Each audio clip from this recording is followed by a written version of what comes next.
Tertúlia. Boa tarde para todos e todas. Hoje é 16 de agosto de 2010, segunda-feira. O verbete é 1662. 4 páginas, 37 logias e 8 máximos. O tema é efeito da Verpon. A especialidade é a holomaturologia. Definição. O efeito da Verpon é a consequência direta e imediata da autovivência ou exemplificação das verdades relativas de ponta por parte da consciência lúcida empenhada na reciclagem da própria evolução, eliminando definitivamente o bifrontismo, o murismo e as demagogias de toda a natureza. A verdade relativa como sendo a realidade da vida, por não existir a rigor a verdade absoluta. A verdade relativa de ponta como sendo a prioritária no momento evolutivo. A vivência da verdade, condição mais antipática e difícil, como sendo a opção mais vantajosa para a dinâmica da evolução da consciência. A preferência da priorização dos desempenhos de acordo com a inteligência evolutiva pessoal. A sábia preferência pelo saldo da ficha evolutiva pessoal, ao invés da busca incessante da celebridade intrafísica. A auto-abnegação discreta, silenciosa, intrafísica e parapsíquica das práticas diárias policármicas da TENEPS. Eu só li alguma coisa aqui do material da fatologia. Agora, na argumentologia, taxologia, 12 efeitos, produtos ou conquistas evolutivas imediatas derivadas da vida exemplificativa com o emprego das verdades relativas de ponta ou verpons para a consciência lúcida, homem ou mulher. São 12 itens. Na remissiologia tem 15 itens, nós destacamos defesa da Verpon, preço da Verpon, verdade prioritária, Verpon motivadora e Verpon paratecnológico. Frase enfática. Os efeitos individuais e grupais das verdades relativas de ponta constitui a mega dinamização potencializadora da evolução para todas as consciências do grupo evolutivo empático. Você sente os efeitos sadios das verdades relativas de ponta na própria vida? Você vem incrementando as verpons nos altos esforços evolutivos? Você viu a frase enfática? Só para chatear você? Agora a gente pergunta, o senhor imagina que uma das dificuldades de se recuperar com os parapsíquicos seja a vontade sem discernimento de entrar na cabeça das pessoas amauróticas para fazer com que elas percebam o mundo de maneira diferente? Sim, elas são da inércia, elas querem manter o status quo, elas querem ficar como está para ver como fica. O que mais atrapalha a recuperação desses cônscios é mesmo a pessoa não ter a neofilia, ela ficar com a neofobia. Então, se ela quer a coisa nova, ela acaba alcançando. Quem procura, acha. Então, o processo é a gente saber procurar a coisa boa, que nós vamos achar soluções boas, e a evolução vai ser potencializada. Há aproximadamente 2 anos, eu conheci uma médica numa cidade do Espírito Santo. Ao primeiro contato, lembrei que ela era minha parceira do curso intermissivo e que combinamos de nos encontrar aqui. Foram muito intensas as rememorações e os sentimentos. Mantivemos um distanciamento físico por 1 ano e meio. Até que em março último, começamos a namorar e acabei indo morar junto com ela na esperança de que poderia trazê-la para a conscienciologia.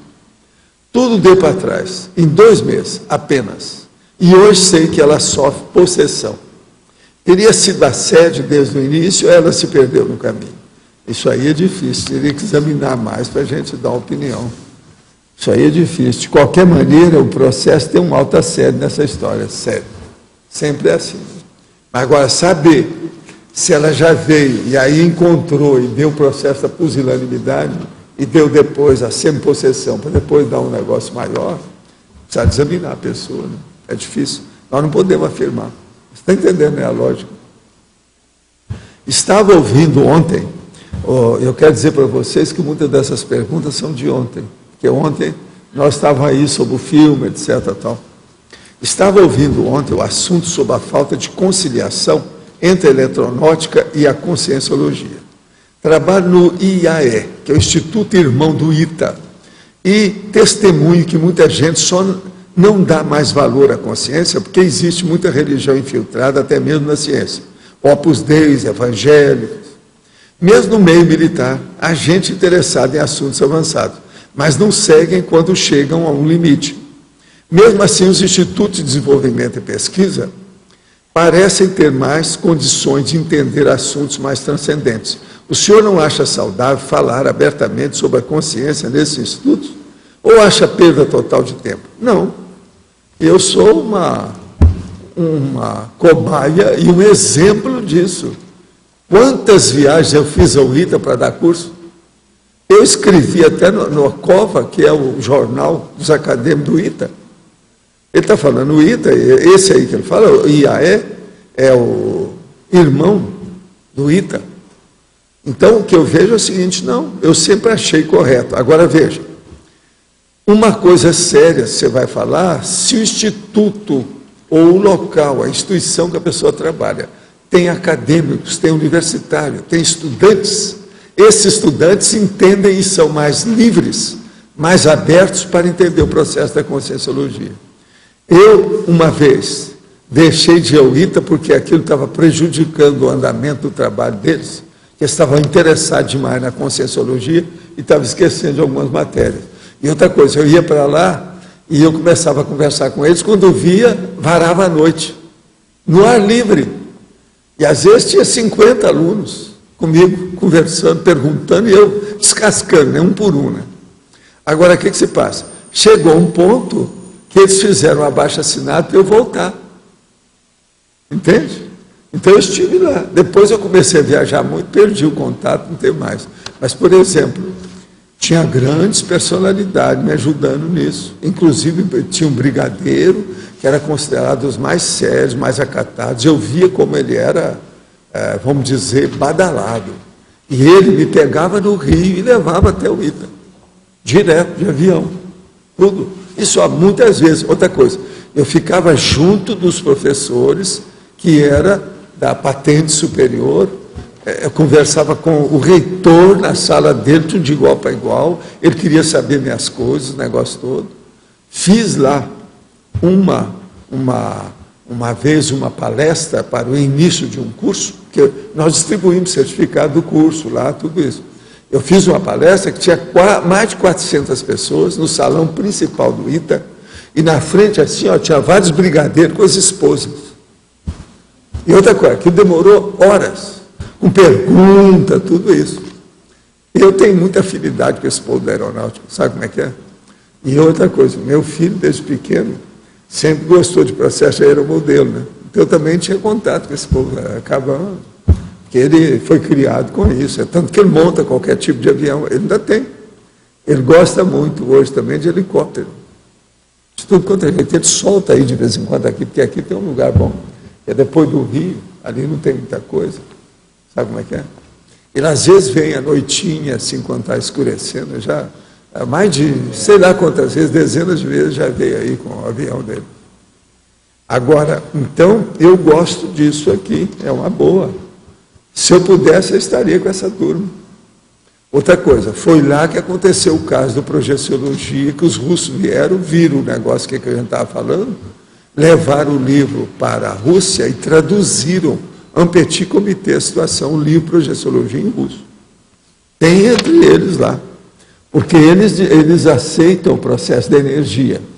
Agora, fazendo pesquisa de avião, ou qualquer coisa de aviação, ou a pessoa saindo, é igual volitação, parece que se projetou. Uma pessoa no alto, ela começa a ter ideia. E outra coisa, pensa bem o tanto de aviador que já escreveu sobre projeção. O Lindbergh, aquele Fernão Capelo Gaivota, esse povo tudo, é um monte deles. Tem um monte desses caras. Sobre ter um pé de meia para começar a TENEPS, penso que depende muito da vida que o indivíduo leva. Estou de pleno acordo. Uma vida simples, sem dívida, com o necessário para viver, já te dá condições para começar a assistência. Estou errada? Não, está certo. Agora, é necessário mesmo ter dinheiro acumulado? Não é dinheiro acumulado, é ter alguma coisa para você ter liberdade de exercer a tenepes. Porque senão, uma pessoa que é submissa aos outros, ou escrava devido ao processo de economia, é um problemão. Agora, como a maioria da população, pela estatística, está vivendo endividado, provavelmente haverá sempre uma minoria realizando a tenepes. Eu realizo há um ano a tenepes e sinto não ter começado antes. Eu estou de pleno acordo, mas o que eu quero dizer é o seguinte: uma pessoa fica incomodada de estar submissa ou sujeita aos outros devido a não ter um capital econômico financeiro ou um nível que lhe dê liberdade. Essa pessoa não deve começar a tenepes, ela vai ficar preocupada com isso, se assediador vão piorar a situação dela em vez de ajudar. É melhor ela resolver o problema dela para depois pensar nisso. Isso é um fato. Então, mas não é um fator sine qua non. Dinheiro é besteira. Quem fez dinheiro foi o homem. Mas agora, para viver na vida, nós temos que ter uma certa liberdade de ação. Sou intermissivista e projetor consciente. Meu objetivo é ser tenepsista, mas financeiramente não estou muito bem. Todo mês me falta dinheiro para pagar minhas contas. O que fazer para sair dessa situação? Trabalho há 32 anos em uma empresa. Daqui a 3 anos me aposento. Qual é a dica para adquirir a independência financeira? Sei que isso faz parte da minha ProEx, mas estou desorientado, me ajude. O problema é o seguinte: você vai arranjar uma pessoa o mais depressa possível que faça a sua assessoria econômico-financeira.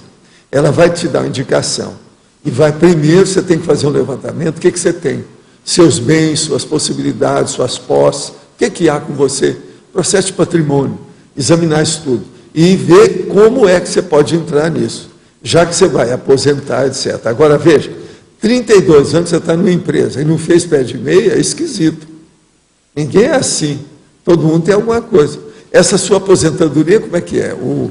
O assessor econômico-financeiro vai ter que examinar e dar um diagnóstico da sua posição. Estuda que seria o ideal. Arranja uma pessoa para te ajudar. Um assessor econômico-financeiro. Se você estivesse aqui, a gente ia indicar uma pessoa para te dar um banho de lógica sobre o cifrão. Recentemente, o prêmio Nobel Luc Montagnier, descobridor do HIV, o vírus da AIDS, passou a sofrer pós-pressão do meio científico tradicional devido às suas novas pesquisas demonstrando que algumas sequências de DNA de bactérias são capazes de induzir ondas eletromagnéticas em altas diluições aquosas, embasando as pesquisas sobre a memória da água e endossando algumas das teorias da homeopatia. Deve ter entrado no buraco. Ele só conseguiu publicar seu trabalho em uma revista da China, está vendo? Praticamente desconhecida, mesmo com toda a sua notória autoridade científica. O professor poderia comentar esse caso? Quem é que tinha razão? Quem é que tinha razão?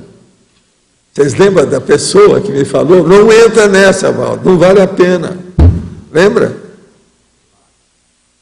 Quem é? César Lattes. Aí, olha aí, a maior prova, o cara é Nobel, eu não era nada, Bola. Se eu entrasse, eu estava no buraco, com a situação toda. Agora veja, isso aqui é uma das coisas que eu mesmo estudei e vi que é real. A homeopatia, ela funciona. Dentro do processo das alternativas, a homeopatia, a iridologia, a acupuntura, são coisas que funcionam. Agora veja, o cara é Nobel da Paz, essa eu não sabia não.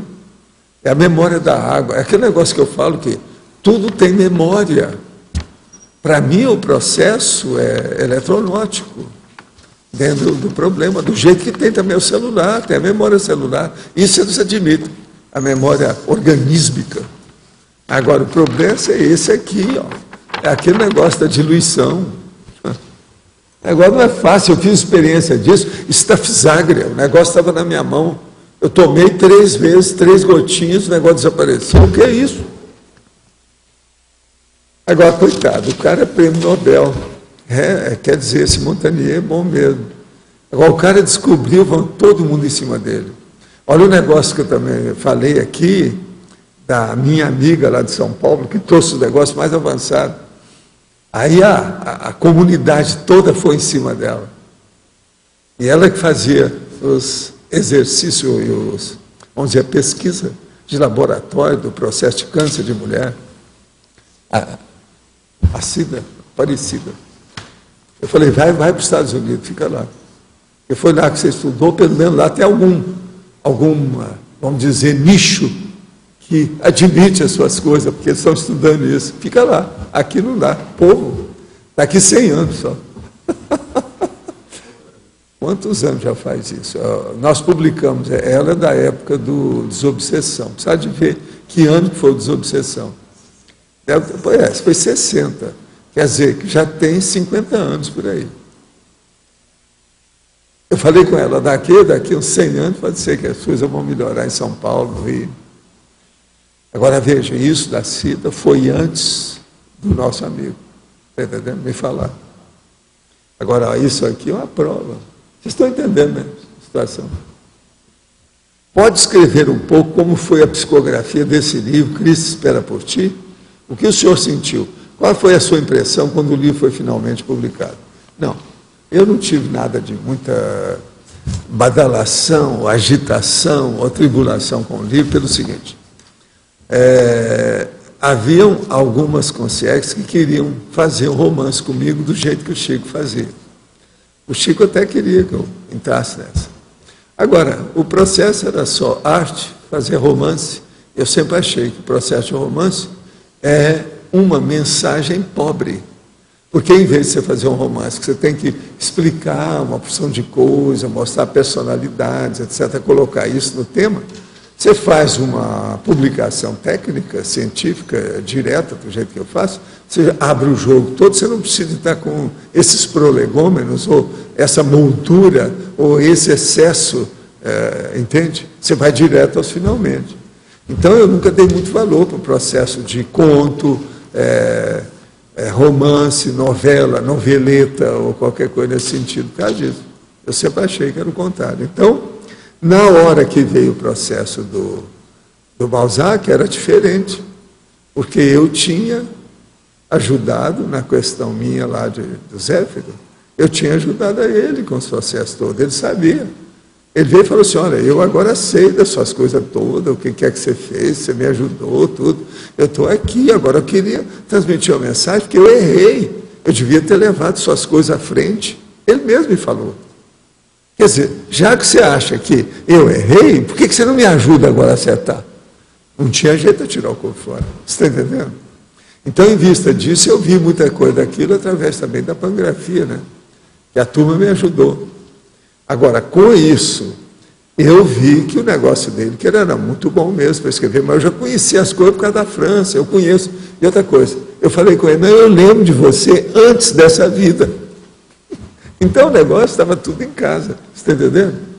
Agora, eu estava muito ocupado para estar recebendo essas mensagens, não dava para fazer uma coisa ali, era quando a gente podia, quando dava, entende?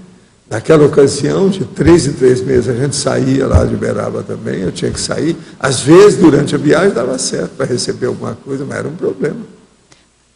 Sobre essa psicografia. Outro dia, o senhor estava explicando que entre o emissor e o receptor tem um amparador que faz o meio de campo. Tem.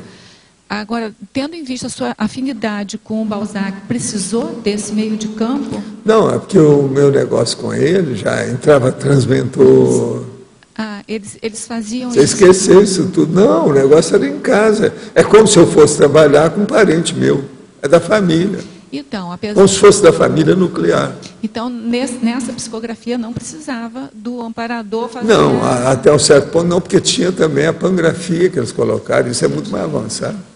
O tipo de ajuda que... E era um jeito, sem a pangrafia, ia demorar demais. E talvez eu não captasse bem o que ele queria. Entendi. Entendeu? Uhum. Agora, com um processo assim maior e mais intenso, a coisa saiu bem. Você sabe que eu recebi o romance sem retoques, sem retificações. O negócio veio... Você entendeu? Uma loucura. Agora, eu dei uma revisão, eu mesmo, com calma, vi devido ao processo do português, né? Porque ele não é doutor em português. Quem tem português sou eu. Entendi. O senhor falou que o enumerador e acho que é quilinho, acho, não. Não. Acho que é o Talmal. Talmal. Que o Talmal ajudavam. Como é que eles ajudavam nisso? Que tipo de Talmal ajuda? já era do trabalho meu, do movimento espírita, ele que segurava a barra de vir do processo de energia. Ele começou comigo na Casa do Cinza, que é muito antes do Chico Xavier. Os últimos 10 anos com o Chico Xavier, foi quando eu comecei a publicar livro, ele já dominava a situação toda, eu já estava fora, eu saí da Casa do Cinza. Então, o meu processo aí era só assistir os outros, atender os outros. O meu era o seguinte, uma multidão em torno de mim o tempo todo. Era assim que era a vida, lá. Então, assim, no processo, só para entender, no processo de psicografia, mesmo que não tenha um intermediário entre o emissor e o receptor, tem que ter um aparador. Esquece isso, eu não estou falando psicografia, mas eu falei pangrafia. Tá, entendi, é outro processo. O negócio já pegou um monte de manifestações, de situação. Tinha coisa dele que eu até lembrava para ele. Eu lembrava para ele. Eu já perguntei para o senhor sabia. Às vezes eu saía do corpo e encontrava com ele para a gente acertar. Não, vamos acertar a situação até aqui, como é que está? Entendeu? Uma vez eu já perguntei para o senhor, porque a rigor não precisava do Balzac, só podia escrever toda aquela história. Por isso que a turma que conhecia os processos fala assim, esse livro é diferente dos outros. Mesmo como romance, ele é diferente. Ele é muito mais denso. Ele tem muito mais intensidade de ideia. O próprio Chico falou isso. Pega um dos melhores romances do Chico, tem uns muito bem feitos, do Emmanuel. Pega e compara. É outro estilo, outra condição, processo de ideia. Toda palavra tem valor para o Balzac. Isso é um negócio seríssimo. Agora, eu gostava disso, que eu falei com ele, não, eu gosto do seu estilo, porque parece com o Monteiro Lobato. Quer dizer, toda linha tem ideia. Isso é muito importante. Já o caso do Chico não é assim. É tudo diluído, muito feminino. Você está entendendo? É um processo muito artista demais para mim. A ver com o assunto aí. Quando você começou a fazer, a receber o livro, foi contínuo assim, ou tem alguma parada, ou entra na sua rotina? Não, foi contínuo, mas dentro das minhas sociedades. Mas eu não tinha horário fixo, porque eu não podia. Deixa eu só te mostrar como é que era a nossa vida, só você ter uma ideia. Segunda-feira, eu levantava de manhã e ia para... Isso naquela ocasião, porque eu já não estava trabalhando mais. Eu deixei os 2 empregos nessa ocasião. Isso é 1964, 65. Agora, o que é que se passa? Eu levantava de manhã e ia para o meu consultório. O consultório, 7 horas da manhã, já tinha uma multidão lá me esperando. Fazia algazarra, ninguém... O povo, depois nós fizemos uma casa na frente, a turma reclamava, porque não podia dormir depois das 7 horas. Sabe, por causa da barulhada do povo, que pegava a rua, enchia a rua de gente. Então, era um problemão aquilo. Agora, eu ficava ali. Às vezes ia até o almoço, etc. À tarde, às vezes tinha um ou outro caso que eu tinha que, às vezes, atender. Antes disso, 2 anos atrás, lá do processo, um período, eu, às vezes, à tarde, ia para a cidade, para o meu emprego, para ver o processo da administração das escolas. Mas nessa ocasião já não estava mais, já tinha saído. Agora, então, o que se passa? Ali, segunda-feira, chegava à noite, tinha uma reunião. A reunião lá para 6 horas já começava a badalação com o movimento, e às vezes ia até às 3 da manhã. Você entendeu, não? Agora, chegava na terça-feira, eu estou lá novamente com aquela turma de novo. Na quarta-feira, a turma de novo, e chegava de noite uma reunião, a reunião de desobsessão. Tudo lá, juntinho, é só sair, já tinha uma porta, a gente já saía direto para o centro, que eu fiz tudo junto, de propósito, para ver se ficar mais fácil. Agora, aí, era a sessão de desobsessão, era esse que às vezes eu pegava a consciência e ficava comigo, horas, fazia isso que eu chamo. Claro, mas lá não dava para estar explicando essas coisas muito para o povo, porque eles não entendiam, nem a turma da desobsessão, que é o processo do encapsulamento, junto comigo. Então, é como fosse a galinha com os pintinhos, você está entendendo? A mãe com o filho, aquele negócio. Agora, isso na quarta-feira. Na quinta-feira, novamente o processo, porque todo dia tinha assistência lá, entende? No meu consultório. Quando chegava na quinta-feira, na sexta-feira, tinha sessão pública de novo, a mesma da segunda-feira. Ia para lá às 6, 7 horas da noite e até às 3 horas da manhã. Às vezes, aquele monte de gente. E ali eu recebia mensagem, recebia receita, estava receituário, essa coisa toda. Agora, chegava no sábado, então eu lá atendia o povão todo, e aí era aquela manobra, né? É sopa lá dentro, não sei o que é. Chegava à noite, tinha peregrinação. A peregrinação ia andando com o negócio, fazia leitura nas casas, o Chico gostava muito. Aí eu ia também, porque tinha que ir com o povo, para participar, ver quem é que estava doente, como é que estava. Isso tudo na área toda. Foi aí a primeira área que a gente assistia, era essa área desse bairro que a gente criou. Você está entendendo? Lá dentro, com o povo todo, porque nessa ocasião já tinha muita casa, muita coisa, porque aquilo já tinha 7 anos de bairro. Agora já tinha criado muita coisa lá, muita gente. Agora veja, isso que eu estou falando é no sábado. Depois tinha no domingo. Todo domingo tinha alguma coisa para ser feita, ou distribuição, ou um negócio desse. E assim era isso, o mês inteiro. Agora, passava 3 meses, eu tinha que sair, porque os médicos falaram, não, você não pode ficar. Porque ninguém aguenta esse batente. Eles falavam. Então, eu saí um pouco. Nós saímos, às vezes, uma semana, às vezes 10 dias, depende do que era. A gente passava por São Paulo, depois vinha para o Rio. Eu, nessa ocasião, já tinha comprado meu apartamento no Rio. Eu comprei o apartamento em 1962 para isso, de propósito. Entendeu? Juntei meus caraminguás, minha coisa toda, e comprei o apartamento do deputado. Um jeito. E isso me ajudou muito o Chico. Depois o meu irmão foi para lá, ficou lá também uma boa temporada, quando ele foi para o Rio. Então, você está entendendo como é que era? Horário para isso era um problema. O Chico era a mesma coisa. Ele envolvido naquilo. Nessa ocasião ele falou, eu nunca trabalhei tanto na minha vida como agora aqui. Nós viemos para Uberaba para trabalhar. Parecia que antes eu não trabalhava. Ele falava isso. De tanta gente que era assim. Porque tudo aumentou lá conosco. Então a gente recebia esse processo da pangrafia com o processo da psicografia dele, quando eu podia.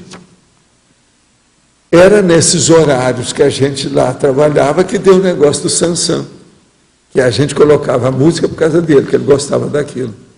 Às vezes era de noite, numa das noites que não tinha nada, assim, 1, 2 dias na semana que não tinha nada, então à noite nós estávamos lá. E às vezes a gente começava às 7 horas da noite e ia também para a madrugada fora, trabalhando. E outra coisa, ele numa máquina de escrever, eu na outra, máquina Olivetti, grandona. Então demorou quanto tempo, do início até o fim? Como é que é? Demorou quanto tempo para acabar? Não, isso aí foi alguns meses que eu recebi o livro. O livro tem só 350 páginas, você sabe, isso para mim é fichinho.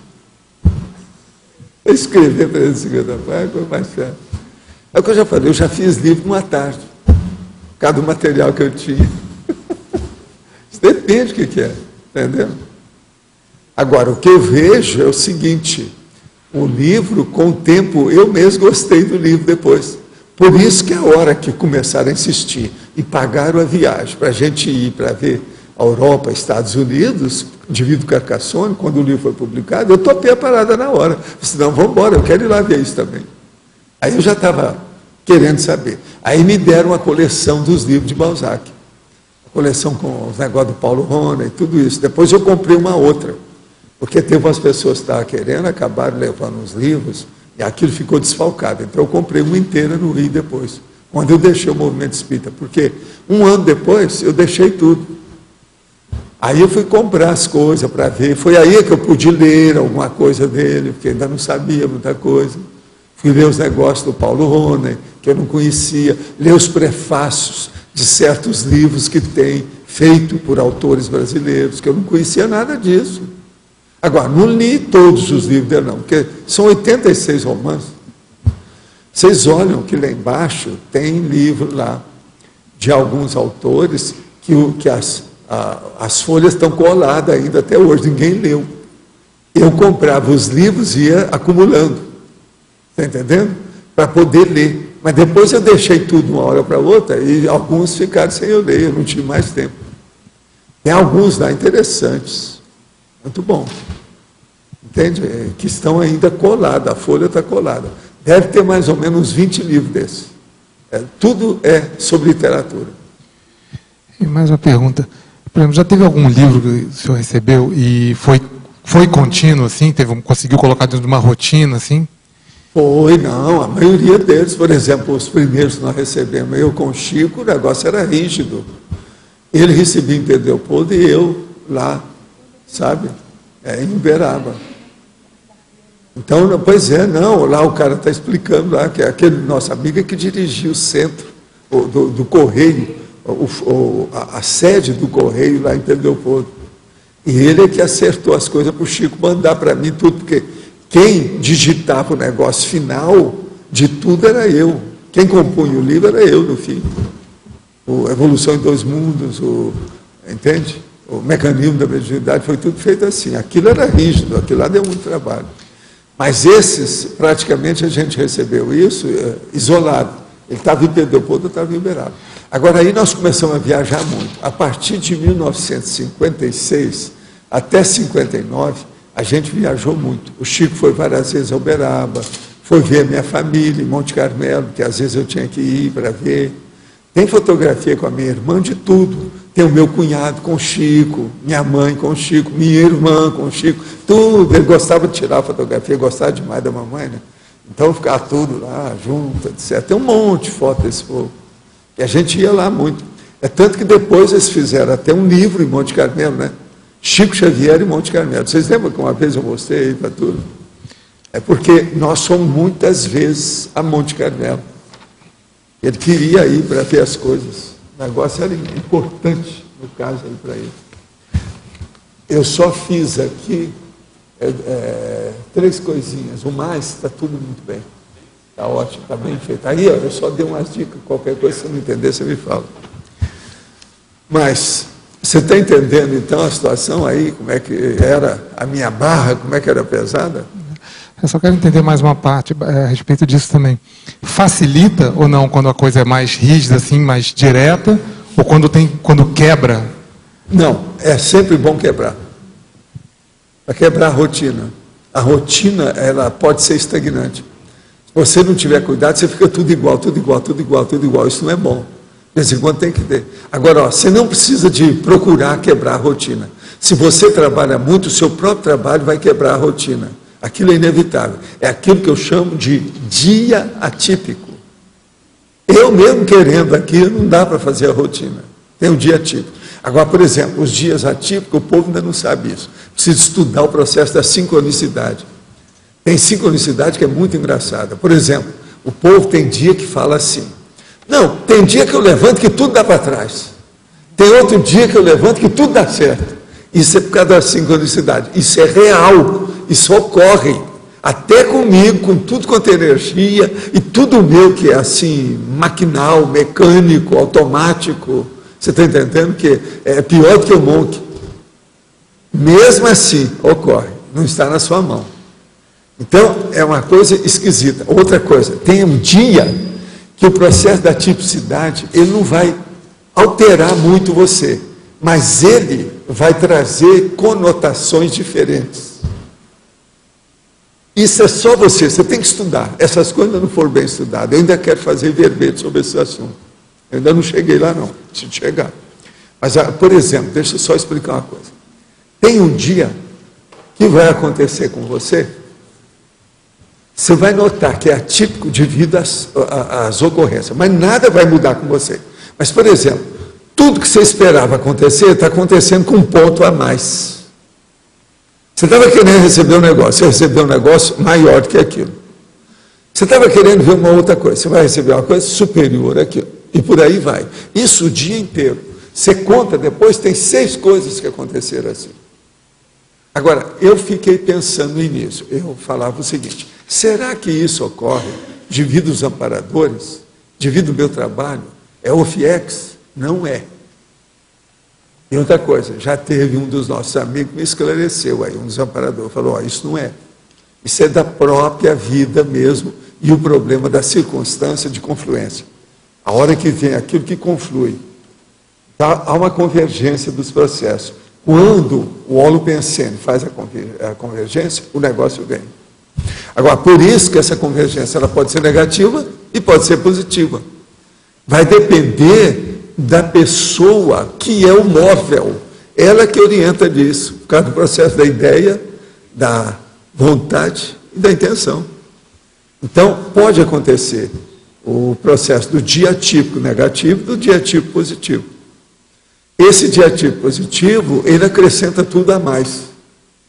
Uma outra coisa, tem aquele dia, por exemplo, que dá um problema em você, que você vai ser obrigado, eu estou dando só umas dicas do que acontece. Tem muita coisa, eu ainda não assinalei isso tudo não, precisa de ser feito. Mas, por exemplo, tem um dia que tudo converge e leva você, como fosse uma pressão, para você arrumar as coisas que estão em torno de você. Observa que isso acontece com todo mundo. Agora veja, você já viu isso estudado, pesquisado? Sabe fazer pesquisa, estuda um fato. Agora, é um processo sociológico, psicológico, conscienciológico, tudo junto. Agora, tem dias, se você for olhar, fala assim, bolas, eu não entendi, mas tinha uma opção de coisa atrasada que de uma hora para outra consertou tudo. Eu estava querendo fazer isso no mês que vem. Hoje, tudo consertou. Por quê? Quando eu vi, eu consertei as coisas. Todos os fatores foram favoráveis para aquilo.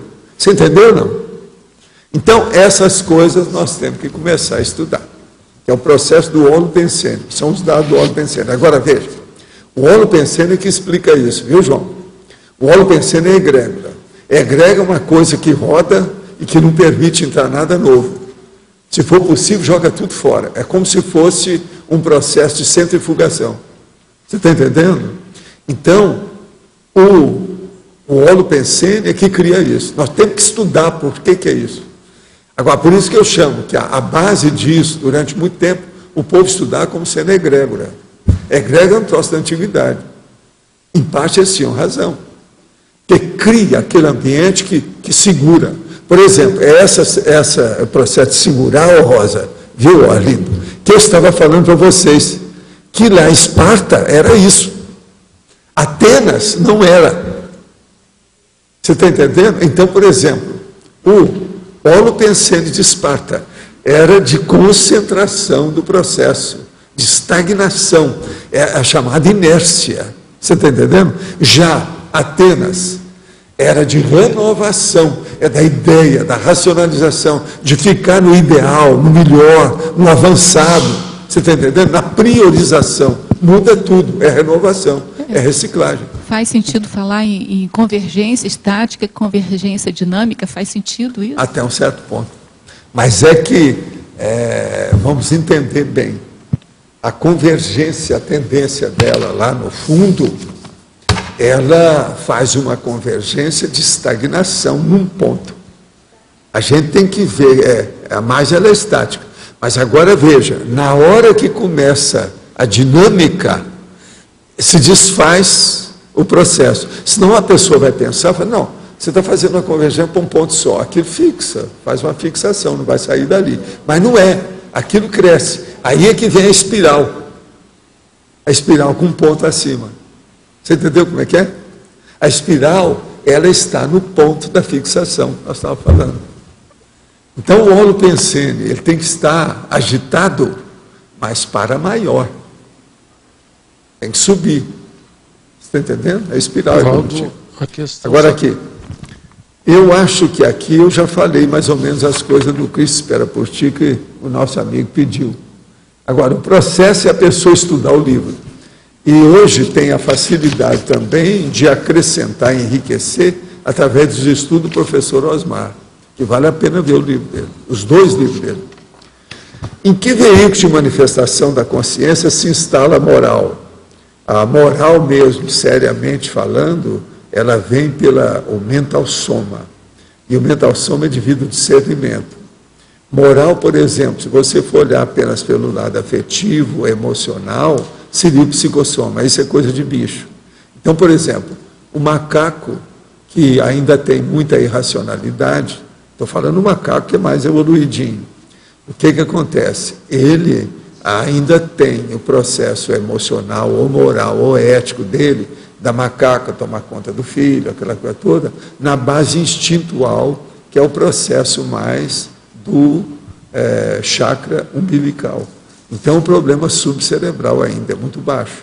Agora, o processo da cosmoética só se dá mesmo, com a pessoa entendendo bem isso, através do mental soma, que é o corpo do discernimento. E o desejo, em que veículo ele pulsa? O que é o desejo para a conscienciologia? Existe algum verbete tratando o tema? Desejo, antes de mais nada, é um processo também da mesma base. Por quê? O desejo maior que as pessoas têm, que dão mais força para a pessoa, é o processo do desejo sexual. Isso é totalmente dentro do problema da energossomatologia. Quer dizer, é um processo de chakra. Então, desejo é também um processo de imaginação, que a pessoa fica pensando o que ela deve fazer, isso, aquilo, etc. Isso tudo também tem que mudar. De modo que o processo é mental soma para a gente ter racionalidade. E, em vez de ter emoção, a pessoa vai ter sentimentos elevados. A coisa muda de figura. Da mesma forma que funciona a espiral evolutiva, na qual, a cada volta, a consciência passa pelo mesmo ponto situado num nível inferior, mas com mais maturidade e lucidez, funciona o ciclo espiralar de geração de Neo-Verpons. Cada Neo-Verpons traz no seu bojo detalhes de Verpons já explicitado anteriormente, sim, mas isso é o óbvio, pelo seguinte: toda ideia nova é baseada em ideias antigas. Senão a pessoa não vai entender a ideia nova. Se você falar assim, não, mas não tem ideia nenhuma nova. Não, só de você falar, ou a palavra que você usa, você está usando ideia antiga. As letras que você usa para falar a palavra, já é ideia antiga. Tudo é baseado em coisa. O futuro nasce do presente, mas o presente já veio do passado. Sou novo na conscienciologia e gostaria de saber qual a opinião desta a respeito da origem do universo. Criacionista? Não, a vovozinha com criacionismo. É a maior besteira que tem. Para começar a estudar, estude o processo da evoluciologia ou a evolução do Darwin, para você ver. E olha, manda enterrar o criacionismo com todos os fanáticos dessa besteirada. Para com isso, você vê bobajada. Adão e Eva. O que você tem a dizer do trabalho quanto à física quântica do professor Amit Goswami? De vez em quando eles estão falando desse homem aqui. Esse trabalho também seria uma Verpon? Olha, não sei, é preciso a gente examinar com mais calma os problemas dele. Ele está em andamento, né? Vamos ver o que vai dar. Né? Mas tem muita coisa vamos dizer, da materiologia, da eletronáutica, que são também verdade relativa de ponta, né? Do ponto de vista físico. Tudo isso tem, é física. Aí é um processo para você. Foi com enorme prazer que vi em junho o seu anúncio na televisão. Já comprei alguns livros, tenho 60 anos e sempre fui um católico, como diz as minhas irmãs, muito estranho. Sempre achei o Deus católico muito maquiavélico. Nunca encontrei alguém que me desse uma luz. Porém, em junho, achei o senhor que me desconcertou totalmente e me deu um novo alento para pesquisar mais. Se ele viu na televisão em junho, é do nosso processo da tempestade, só que deve ser do Tom. Sabe o Tom Martins lá, a televisão dele. Deve ser dessa área, eu não sei de onde ele é. Agora, porém, em junho, achei o senhor que me desconcertou totalmente e me deu um novo alento para pesquisar mais. Agora, para minhas irmãs, sou um herege, pois contra-argumento o que elas me dizem. Tem somente uma pergunta. O senhor viu mesmo um planeta adiantado? Sim.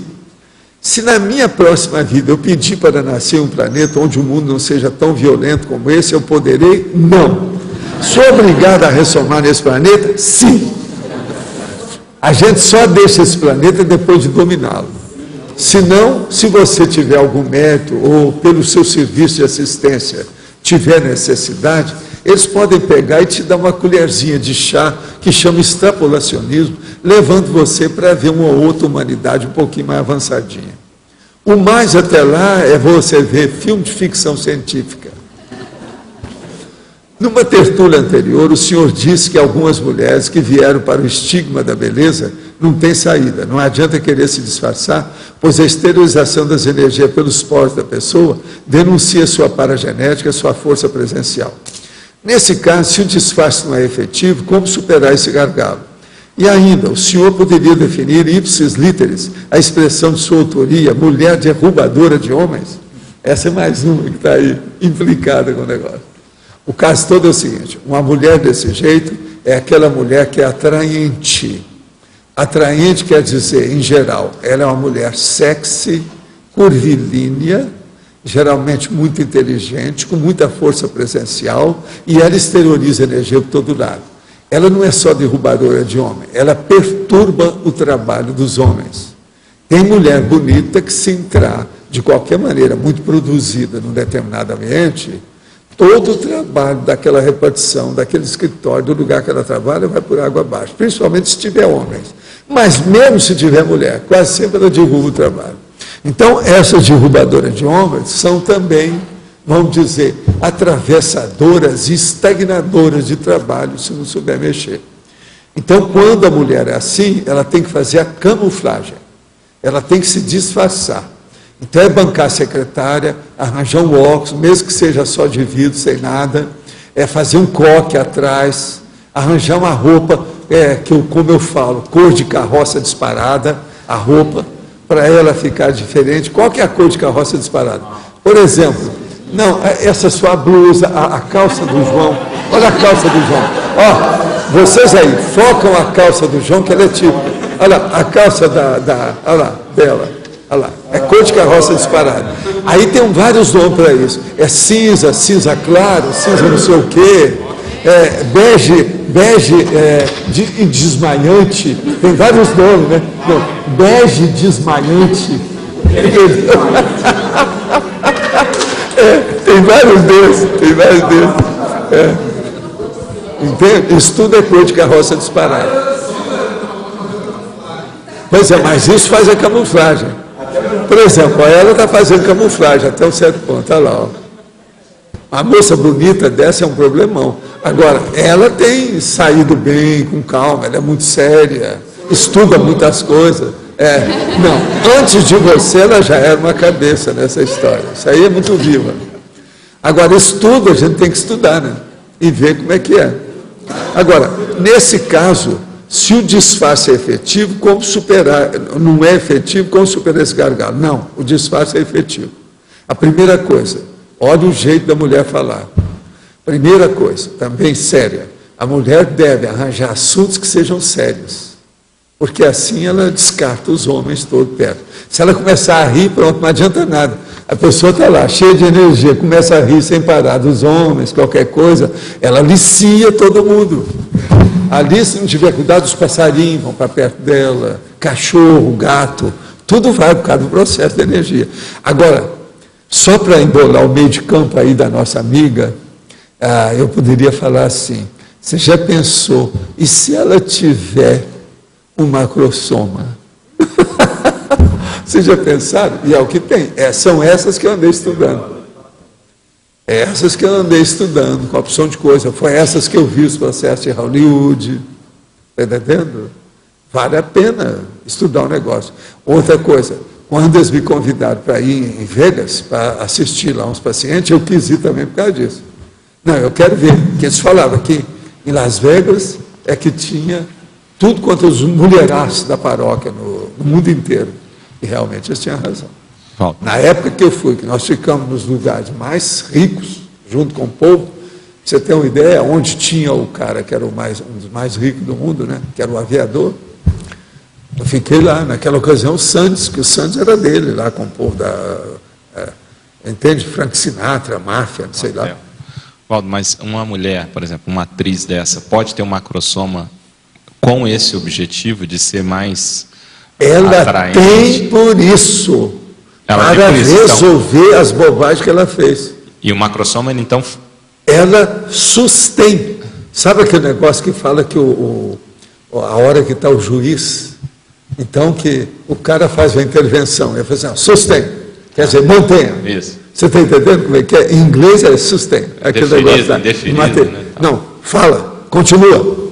Então, o negócio continua. É como se o evoluciólogo, como magistrado, falasse para ele, o melhor que você faz é repetir a dose, tirando você do buraco, e as pessoas também que você jogou no buraco. Mas, por exemplo, uma atriz, ela vai ter que reforçar, não pode nem se esconder, ela vai ter que, pelo contrário. Pois né? Mas elas às vezes evitam isso.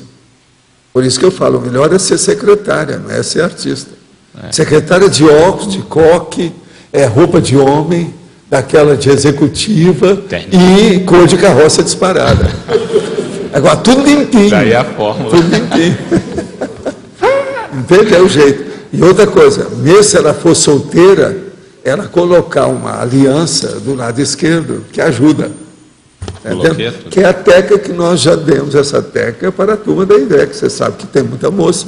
Na INVEX tem esses problemas. Essas, então, que chegam para o curso intermissivo e que cometeram muita bobagem, deslize nisso aí, todas elas aparecem por aqui, um monte delas. Lá no Rio já era assim, a situação toda. Aqui também tem.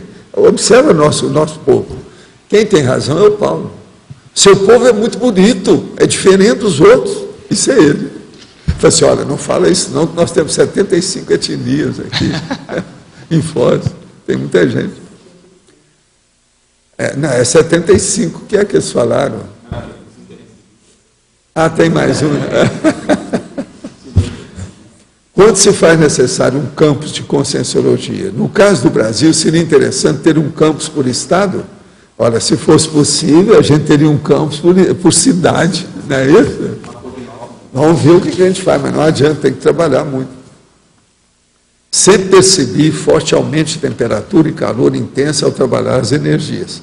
Porém, de 4 meses para cá, tenho percebido de forma diferente, onde sinto agora muito frio, uma condição gélida nas extremidades e ossos de todo o corpo, principalmente a exteriorizá-las. Na semana passada, participando de dinâmica energossomática, senti como se saísse grumos de energia do meu abdômen, com muita contração involuntária, tremedeira e frio intenso dos ossos, onde uma pessoa relatou sentir minha energia de forma gélida.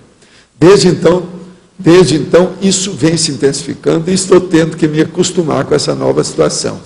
Isso pode ser ectoplasmia na prática? Na dúvida. É lógico. Indeed, não é isso? Essa mudança de percepção energética pode ter relação com alguma mudança da equipe extrafísica que me acompanha? Também. O que na prática pode fazer a pessoa mudar de amparador? É o serviço. Se o serviço exige, vem outro amparador para incrementar o serviço, o trabalho, a operosidade da pessoa. De modo que isso aí pode ser sim. Agora, você é capaz de ser ectoplasta. Uma vez eu toquei num assunto aqui com você, né? Você lembra da história? Então pode ser isso.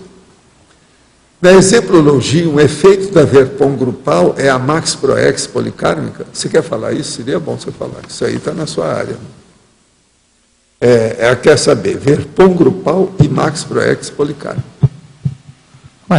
Tem relação direta. Inclusive aqui no item 7 da taxologia, você aborda esse assunto, sobre Max Proex, na página 29. Agora, o que vocês fazem com isso na PEX? A questão da Max Proex, cada um vai ter um papel. E a gente vê muito isso dentro do desenvolvimento das especialidades. Então, por exemplo, hoje, OIC, consciencioterapia, você tem vários consciencioterapeutas. A tendência, como qualquer processo de complexidade, é você ter a segmentação dentro disso. Então, você vai tendo hoje especialistas dentro da consciencioterapia, a título de exemplo, que vão se especializando em determinadas parapatologias. Isso traz a Verpon e, no conjunto, tem um somatório de conhecimento da consciencioterapia como um todo. Então, tem uma relação direta como efeito da Verpon e a questão da Max Proex. Isso, outras áreas também, ou sub-áreas dentro da conscienciologia, a gente vai ver. Outro exemplo, os colégios invisíveis. Né? Agora, inclusive, vai ter um encontro do Colégio Invisível da Paragenética. Tem vários pesquisadores que estão trabalhando juntos para poder trazer as Verpons. O que é bom nessa história é que quando a pessoa chega nesse processo de equipe, que é grupal, é porque ela já avançou dentro da coisa, já saiu, o egoísmo dela já diminuiu muito. Isso é muito importante. Mais um exemplo também, Val, da própria Conscius, eles estão trabalhando agora, né, na ampliação das questões do conscienciograma, não é isso? Um dos projetos, ampliação do conscienciograma, não é? Para chegar às 50 mil.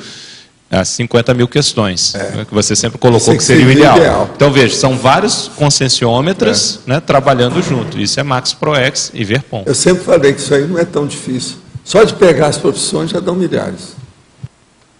Agora aqui, a respeito do romance de Balzac, o senhor conheceu alguma consciência cuja vida passada inspirou uma personagem do livro Cristo Espera por Ti?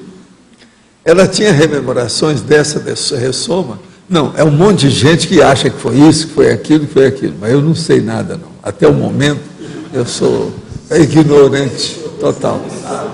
Vamos estudar. Não, o meu processo é vamos estudar. É isso.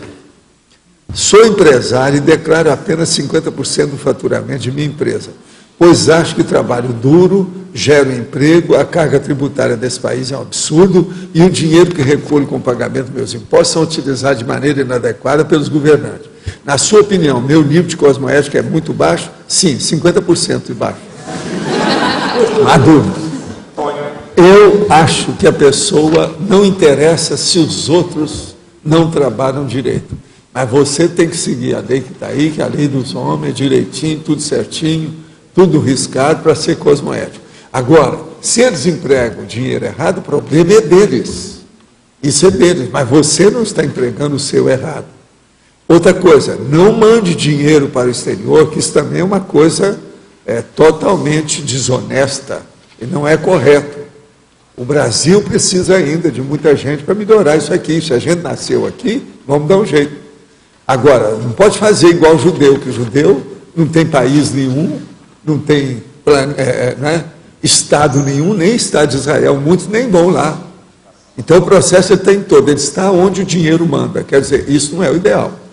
Então não banque o judeu. Lembre-se, nós tivemos uma pessoa que tinha muita economia, uma pessoa muito boa, começou a trabalhar conosco no Instituto. Então um dia ela quis que eu desse uma vistoria na situação da declaração de imposto de renda dela. E eu fui ver, estava tudo bonito, tudo isso, mas tinha uma coisa que eu falei com ela, eu não estou de acordo só com uma coisa, você manda dinheiro para o exterior, sem necessidade. Isso aí não era para ajudar os outros ou qualquer coisa, não, era problema dela. Eu falei assim, isso eu estou totalmente errado, para mim. E comecei a dar meus argumentos para ela. Ela não aguentou ficar conosco, ela achou que o processo de dinheiro era superior ao processo da conscienciologia. Ela nunca mais apareceu, foi embora. Eu nem sei se depois ela foi para algum lugar, porque todos eles, às vezes, mudam de estado, de país, dependendo do que é. Dizem que é o seguinte, se tem muitos judeus saindo de um país, cuidado. É bom olhar o que está acontecendo, porque eles são os primeiros a abandonar o barco. É até alguma coisa, o barco pode naufragar. Isso é regra internacional. E olha, eu sou favorável aos judeus, um monte de coisa, mas a gente é obrigado a ver também que isso existe, né? Negócio de dinheiro é sério.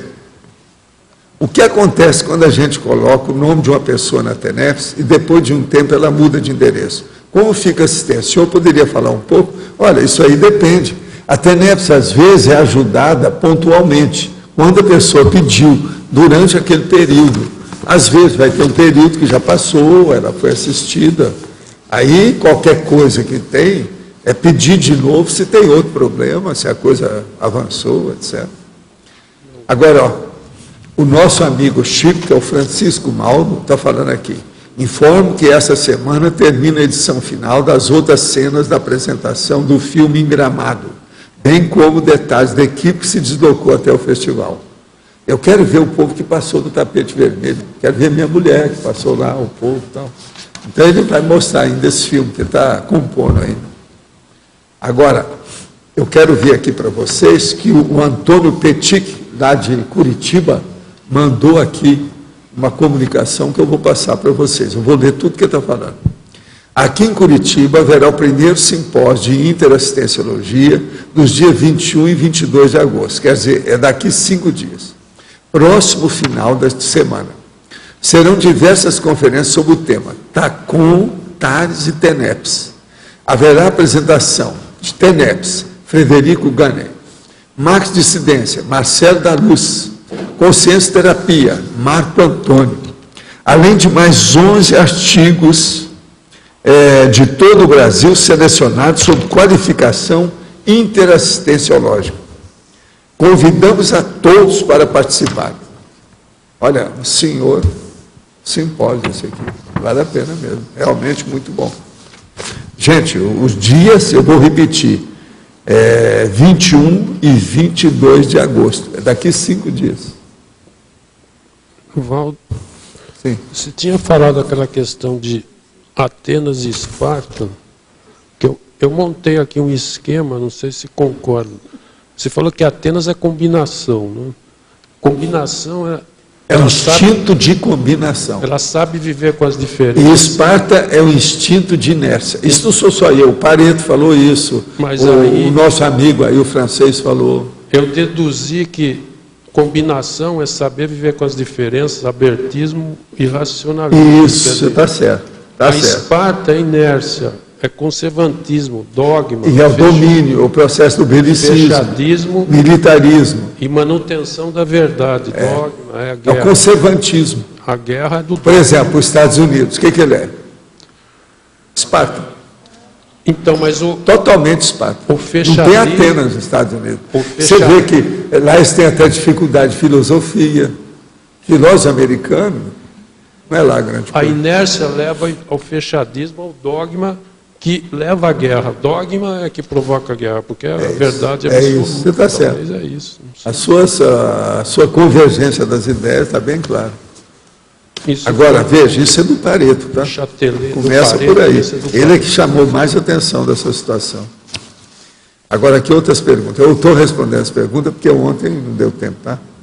Minha dúvida é sobre uma sensação que ocorreu com uma amiga minha, surfista profissional, quando pela primeira vez ela surfou uma das maiores ondas do mundo, tamanho de 45 a 50 pés, quer dizer, cerca de 16 metros, em Jó, no Hawaii.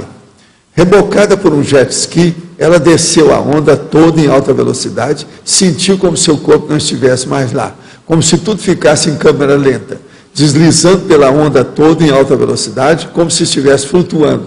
Quando terminou, ela recobrou-se do transe perplexa. Gostaria de saber se essa sensação ocorre somente no cérebro ou tem a ver com psicossoma. Não, aí possivelmente o negócio incentivou, ela deve ter ficado semi-descoincidida. É isso que acontece com os pilotos com o avião. É a mesma coisa. Agora, isso é perigoso, né? Eu não dou indicação, nem recomendo esse negócio de surfista desse jeito, não. Isso é risco maníaco. É acabar com a vida, é perigoso, porque pode quebrar o pescoço, uma opção de coisa. Né? A própria onda mata a pessoa, se não tiver cuidado. No capítulo 74 da obra Projeciologia, trata da projeção consciencial do adeus, que pode ser indireta, como no caso de uma babá sensitiva mencionada no livro. Uma parente minha, que demonstrou interesse na conscienciologia, me relatou que o pai dela, então falecido, lhe apareceu em sonho claro e abraçou, no exato momento em que dessomava sua avó, a mãe dele. Ela acordou e registrou a hora. Ele trajava tal como usava há muitos anos. Crê-se tratar de uma outra modalidade de projeção do adeus indireta. Daí estou enviando esse relato. Pode ser? Não, tudo é projeção do adeus, isso aí varia, depende da pessoa. Agora, é necessário ver, são as inter-relações que tem nisso. E ver também o jeito. Por exemplo, na questão aqui, precisa de ver se essa personalidade, se ela remoçou, quantos anos já tinha dessomado. Hoje nós já temos uma opção de dados para poder estudar isso aí com mais critério. Tudo isso aí a gente já pode estudar. Um colega que trabalha comigo, na posição sentada, costuma movimentar as pernas de forma rápida o tempo todo. Isso é a doença das pernas. Pois é. Após conversa, ele disse que tem isso desde pequeno, e que o pai dele também tem as pernas inquietas. Falou também que tem isso independentemente de estar ansioso, que faz isso de forma involuntária. O senhor poderia comentar essa situação? Que pode ser isso? Qual seria o tratamento? Não, isso tudo é conhecido. Isso aí é a síndrome das pernas inquietas. Hoje já tem tratamento mais sério para essas coisas. É preciso ver isso aí, com calma. É bom você procurar quem entende o assunto, é na medicina. Vai que tem muita coisa para ser feita. Pode melhorar. Hein? É neurocirurgião, ou neurocientista, ou qualquer coisa nesse sentido. O processo é neurológico. De qualquer maneira, é por aí. Professor, Sim. aqui. Gostaria de perguntar sobre a página 29, exemplologia. O senhor fala do código grupal. A criação, o efeito da Verpom grupal. A criação e vivência do código grupal de cosmoética e de todas as consequências positivas daí advindas. O que você quer? É a Verpom grupal. Pois é, eu gostaria de entender a elaboração desse código grupal de cosmoética. Por exemplo, você não acha que nós temos aqui, assim, sem ninguém falar, já um código grupal de cosmoética? Sim, são Observe. as premissas de atuação. O que é que são, por exemplo, as acariações que nós fazemos? Sim. É um código grupal de cosmoética. Só para te dar uma ideia. É o problema de procurar acertar. A democracia que nós falamos, a democracia aí, básica, essa direta, o Conselho dos 500, tudo isso está visando esse processo. É o Código Grupal de Cosmoética. Então, CCCI. sim. São algumas premissas de atuação embasadas no... Mas a questão da criação do código pessoal, no pequeno grupo, né? Um grupo que todos têm a mesma intenção em termos de acertar, para eles criarem um código grupal, é necessário ter primeiro desenvolvido um pessoal para chegar às ideias em comum, dentro de uma família. Às vezes o processo grupo. também, quando faz um grupo, retoca o individual, o pessoal. Se o do grupo é mais inteligente, porque o consenso é mais alto, pode melhorar a pessoa, ela melhora no grupo. Tem grupos que às vezes faz a pessoa evoluir mais depressa. Tem que pensar Aqui nisso. é o caso, bem nítido. É? Claro. Tá, ok. Agora, o que mais? Pode falar. Professor Evaldo, quando você estava respondendo a questão do Balzac, você citou o Monteiro Lobato. E certa vez nós fizemos uma pesquisa sobre a biografia do Monteiro Lobato, lá em Curitiba ainda. A gente estudava algumas personalidades. E me chamou muito a atenção os traços de personalidade dele. Tinham uma afinidade, uma correlação com alguns seus.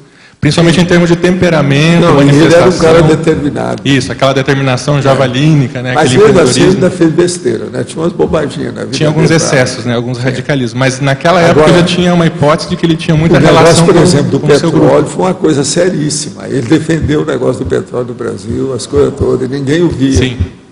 Agora, existe o problema dele, é você examinar. Ele, por exemplo, fazendo prefácio, ou dando declarações apenas assim de entrevista, tinha ideia. O homem tinha ideia que não era fácil. Era bem denso, né? O pensamento dele Por era isso bem... que eu sempre achei, por exemplo, no estilo dele, ele fazia a técnica que eu uso, que é linha, Por ideia, linha. Em cada linha tem que ter pelo menos uma ideia. Olha as minhas coisas, que a maioria são assim. Agora, é lógico, você não vai pegar o consensograma, porque às vezes numa linha tem 9 ideias, aí varia. Porque lá é condensado, é a síntese. E ele é uma das poucas personalidades que também, como você, recomenda a leitura de dicionário. Ele leu o primeiro dicionário que ele leu, Caldas Aulete, de cabo a rabo. Não, ele não era bobo. E as coisas que ele escreveu, você veja o que ele escreveu para criança, fizeram negócio na televisão. O Monteiro Lobato, com o problema dele, vamos dizer, o holopensene mental somático dele, era impressionante. Agora, ele não foi entendido por muita gente, criava um problema. Agora, ele editou, fez editora. Tradução. Tudo isso. Sim. Eu também fiz editora. Tinha uma opção de coisa, o homem era bom. Era uma cabeça. Agora, essa literatura infantil dele, você acha que, de certa forma, ajuda a abrir alguma noção de ajuda, bom, só o que eles fizeram isso, no Brasil com isso, outra coisa, até na Argentina agora estavam fazendo, né? Fora de série, tem uma opção de coisa lá, ele não era bobo. Ele chegou a mudar para a Argentina, ele morou durante um ano, parece, em Buenos Aires, para fazer esse intercâmbio da literatura argentina com a brasileira. A brasileira. Tanto que a própria presidente da Ele Argentina era muito empreendedor. isso. Você está entendendo? O homem era fora de série mesmo. Furacão da Botocúndia, né? Ele era fora de série. E ajudou muita gente também, o Monteiro. Tem muita coisa dele. Agora, o caso da editora, o processo todo, ajudou muita gente. O que é bom nele é que ele era uma cabeça. Mental soma. Ele foi completista, não? Isso eu não sei, né? Preciso saber, né, da história. O homem era bom. Tem o busto dele aí? Você já viu? Então tá. Ele foi um dos primeiros que eu coloquei lá para colocar o busto, Monteiro. Entende? Lá, eu morei em Uberaba há 22 anos. Uma das coisas que aconteceu ele falava que uma vez ele esteve lá para ver o Senac, e tinha lá um quarteirão que era do Senac, onde eles estudavam. E ele, num dos livros, parece que é o Antivéspera, o Prefácio, ele fala sobre o processo de Uberaba. E eu vi aquele negócio todo lá. Na ocasião, tinha chance de eu ver o que era. Então, eu fui lá para ver o que ele disse. Antes deles fazerem lá uma fábrica de tecido, né, têxtil. Então, eu fui constatar para ver as ideias dele. Muita coisa dele eu segui olhando isso, na ocasião. Eu já era grandinho. O que me chamou a atenção no Monteiro Lobato não foram os livros infantis, porque os livros infantis eu não dava muito valor para isso. O livro nenhum infantil. Mas, muito embora eu tenha lido. Eu li uma coleção, por exemplo, lá de São Paulo, da Melhoramentos. Eram 36 livrinhos. Mas é aqueles negócios de a galinha dos ovos de ouro, essas coisas assim. Isso eu li, são 36. Nós temos aí, eu acho que a coleção desses livros. Agora, nele não. O meu negócio dele é por causa de processo de política. Na ocasião, que me chamou a atenção. Eu era rapazinho. Me chamou muita atenção. Agora, ele é uma personalidade interessante para estudar, fora de série. Agora, tem gente, certas mulheres, por exemplo, que achavam que ele tinha um erro básico, né? Era a sobrancelha. Ele devia ter feito a despigmentação aqui. Porque ele tinha um negócio que era uma sobrancelha só. Mas ele era diferente disso. Totalmente diferente. E outra coisa, era só tirar. Você sabe que se pinçar e durante uma temporada, depois não nasce mais. Então eu poderia ter feito uma coisa para ficar normal, né? Tem mulher que achava ruim isso aí. Eu achava engraçado, né, o negócio. As mulheres implicaram. Cada um é macaco a seu modo. Aqui. Cada um faz macaco a seu modo, né? Aquilo que pode. Né? É o jeito. Senhor, não sei se foi anunciado aqui que hoje começaram as aulas na Unila. Então, hoje, dia 16, como iniciaram as aulas da Unila. Já são 300 alunos que começam hoje, praticamente. Alunos, né? 150 brasileiros, 150 da Paraguai, Uruguai e Argentina. Qual é o curso? São 6 cursos. Ciências Biológicas, Ecologia e Biodiversidade pela manhã, 50 vagas. Relações Internacionais e Integração, tarde, 50 vagas. Economia, Integração e Desenvolvimento, noite, 50 vagas. Sociedade, Estado e Política na América Latina, tarde, 50 vagas. Engenharia Ambiental e Energias Renováveis, manhã, 50 vagas. Engenharia Civil e Infraestrutura, manhã, 50 vagas também. Tem muita política atrás, né? Preciso de vocês agora ficar cada vez mais alerta. Vai ter muita gente para debater política aí. A cidade vai ser politizada com isso aí. Hoje lá no PTI já avisaram, né? Porque vão chegar 300 alunos a mais dentro do processo para ser receptivo com o povo, etc. Então, esse é o máximo. Agora uma coisa, aonde vão funcionar essas aulas? Você já sabe? Por enquanto dentro do PTI. Então existem 2 blocos inteiramente, um administrativo e outro para aulas, dentro do próprio PTI. Depois vai ter o próprio prédio daí, da Unila, né? Que vai ser aquela obra do Oscar Niemeyer, mas por enquanto será dentro do PTI mesmo, dentro da Itaipu, no PTI. De qualquer maneira, já começou. Isso é importante, que deslanchou. Isso é uma vitória para a Foz, devido ao processo da cidade universitária. Né? A gente vive falando isso aqui. Foi a primeira conversa minha, foi em 95, faz só 15 anos. A coisa está caminhando, nós estamos chegando lá. E outra coisa, aqui também não é só o Nila que tem o Bertone, que está ganhando aí uma série de prêmios dentro da situação. Isso é muito sério. Professor Valdo. O pessoal tem tentado trazer algumas vagas de residência médica, junto com a Federal do Paraná também. Isso vai ser uma coisa muito boa. Vai ser muito bom. Vamos ver. Residência médica é uma coisa que precisava mesmo. Aqui na área.